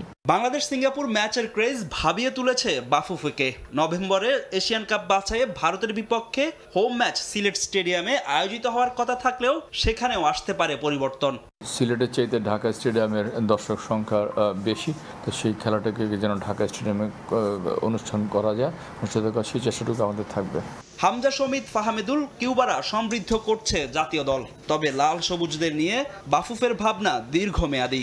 বিদেশ থেকে তৈরি প্লেয়ার এনে খেলিয়ে দেওয়াটা কিন্তু আসলে কোনো সফলতা এনে দিবে বলে আমি বিশ্বাস করি, অন্তত দীর্ঘমেয়াদে। তো এই জন্য আমাদেরকে আসলে একটু বয়সভিত্তিক দলগুলোর প্রতি আমাদেরকে নজর দিতে হবে। স্কাউটিংটা ন্যাশনাল টিমের জন্য হচ্ছে, সেটা আমরা বয়সভিত্তিক দলের জন্য করছি এবং আমরা আশা করছি যেভাবে কিছু যদি প্রবাসী প্লেয়ার আমাদের বয়সভিত্তিক দল অন্তর্ভুক্ত করতে পারি, আমাদের বয়সভিত্তিক দলটাও কিন্তু আমাদের শক্তিশালী হবে এবং ওদের কাছ থেকে কিন্তু আমরা জাতীয় দলের জন্য দীর্ঘমেয়াদী একটা সার্ভিস পাবো। কাঙ্ক্ষিত ফলাফল না এলে এই জনপ্রিয়তা ধরে রাখাটাও চ্যালেঞ্জিং হয়ে পড়বে বাফুফের জন্য। সেই দিকটাতেও নজর রাখছে ফেডারেশন। ফাহিম ইসলাম, সময় সংবাদ, ঢাকা। কার্লো অ্যানচেলোত্তির অধীনে শুরু হলো ব্রাজিল ফুটবল দলের ক্যাম্প। নতুন কোচের ক্যাম্পে যোগ দিয়েছেন 14 ফুটবলার। 6 জন বিশ্বকাপ বাছাই ইকুয়েডরের বিপক্ষে ম্যাচ দিয়ে সেলেসাওদের হয়ে যাত্রা শুরু হবে অ্যানচেলোত্তির।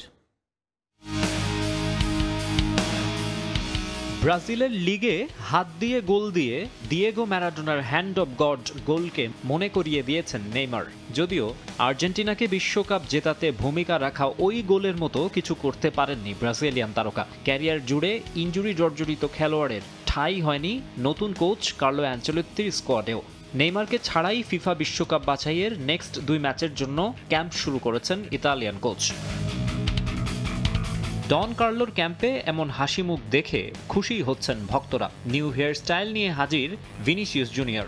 রিয়াল মাদ্রিদে কোচের সঙ্গে গড়ে ওঠা সখ্য ব্রাজিল ন্যাশনাল টিমেও ধরে রাখতে চান ভিনি।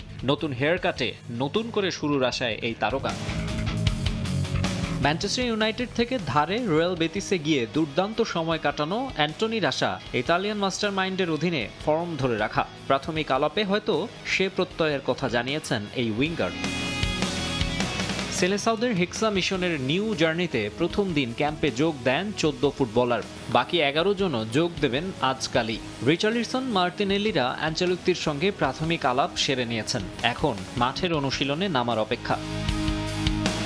আপাতত কার্লোর ভাবনায় ওয়ার্ল্ড কাপ কোয়ালিফায়ারের 2 ম্যাচ। 6 জুন ইকুয়েডরের বিপক্ষে ম্যাচে প্রথমবারের মতো ব্রাজিল দলের ডাগআউটে দাঁড়াবেন ইতালিয়ান কোচ। এরপর 11 জুন খেলা প্যারাগুয়ের বিপক্ষে।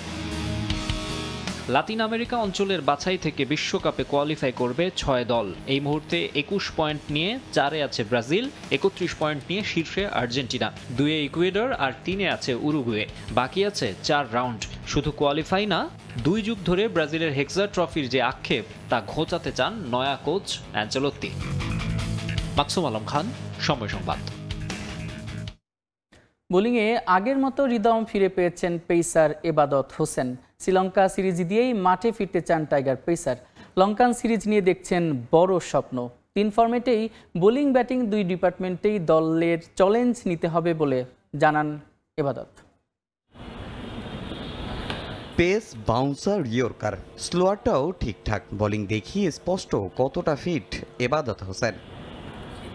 2019 সালে অভিষেকের পর থেকেই এবাদত ছিলেন দুর্দান্ত ফর্মে, হয়ে উঠছিলেন বাংলাদেশ পেস ডিপার্টমেন্টের অন্যতম স্তম্ভ। তবে 2023 সালে আফগানিস্তানের বিপক্ষে ইনজুরি ক্যারিয়ার থেকে কেড়ে নিয়েছে তার অনেকটা সময়। সেই এবাদত এখন অপেক্ষায় জাতীয় দলে ফেরার, যদিও এখন স্কোয়াডে জায়গা পেতে প্রতিযোগিতা বেড়েছে আগের চেয়ে বেশি। আলহামদুলিল্লাহ, রিদমটা খুবই ভালো। যে রিদমে আগে ছিলাম ওই রিদমটা এখন ফিরে পেয়েছি। জানি না, আমার প্রস্তুতি তো আমি নিচ্ছি, এখন সিলেকশন তো সিলেক্টরদের হাতে। 2022 সালের পর থেকে হেলদি কম্পিটিশন আপনারা দেখতে পাচ্ছেন। তো যে জিনিসটা হচ্ছে, বিশেষ করে পেস বোলিংয়ে আমাদের বিশেষ করে সবাই এখন খুবই ইকুয়াল। আপনি দেখবেন যে এমন একটা হেলদি একটা কম্পিটিশন আমাদের শুরু হয়েছে। সো সবাই ইকুয়াল, আপনি যে কাউকে প্রত্যেকটা যে কোনো ফরম্যাটে আপনি নিতে পারেন। ঈদের পর পূর্ণাঙ্গ সিরিজ খেলতে শ্রীলঙ্কা সফরে যাবে বাংলাদেশ। প্রথমেই হবে টেস্ট। তবে কদিন আগে এই ফরম্যাটে জিম্বাবুয়ে দিয়েছে লজ্জা। টি-20তে আরব আমিরাতের পর পাকিস্তানে হয়েছে ভরাডুবি। টাইগাররা পছন্দের ওয়ানডেতেও নেই আগের অবস্থানে। তবুও যে কোনো চ্যালেঞ্জের জন্য দল প্রস্তুত বলে মনে করেন এবাদত। আমাদের পেস বোলিং ডিপার্টমেন্টও খুবই ভালো, আমাদের স্পিনিং ডিপার্টমেন্টও খুব ভালো, আমাদের ব্যাটিংও ভালো আছে। ওরা যা দিবে আমরা চ্যালেঞ্জ দিব, সমস্যা নেই। শ্রীলঙ্কা সিরিজের জন্য বেশ কদিন ধরেই মিরপুরে প্রস্তুতি নিচ্ছে টেস্ট দলের ক্রিকেটাররা। নিজেদের সর্বোচ্চ প্রস্তুত করছেন এবাদত, নাহিদ রানারাও। 2 দিন ম্যাচ সিনারিওতে অনুশীলন হয়েছে।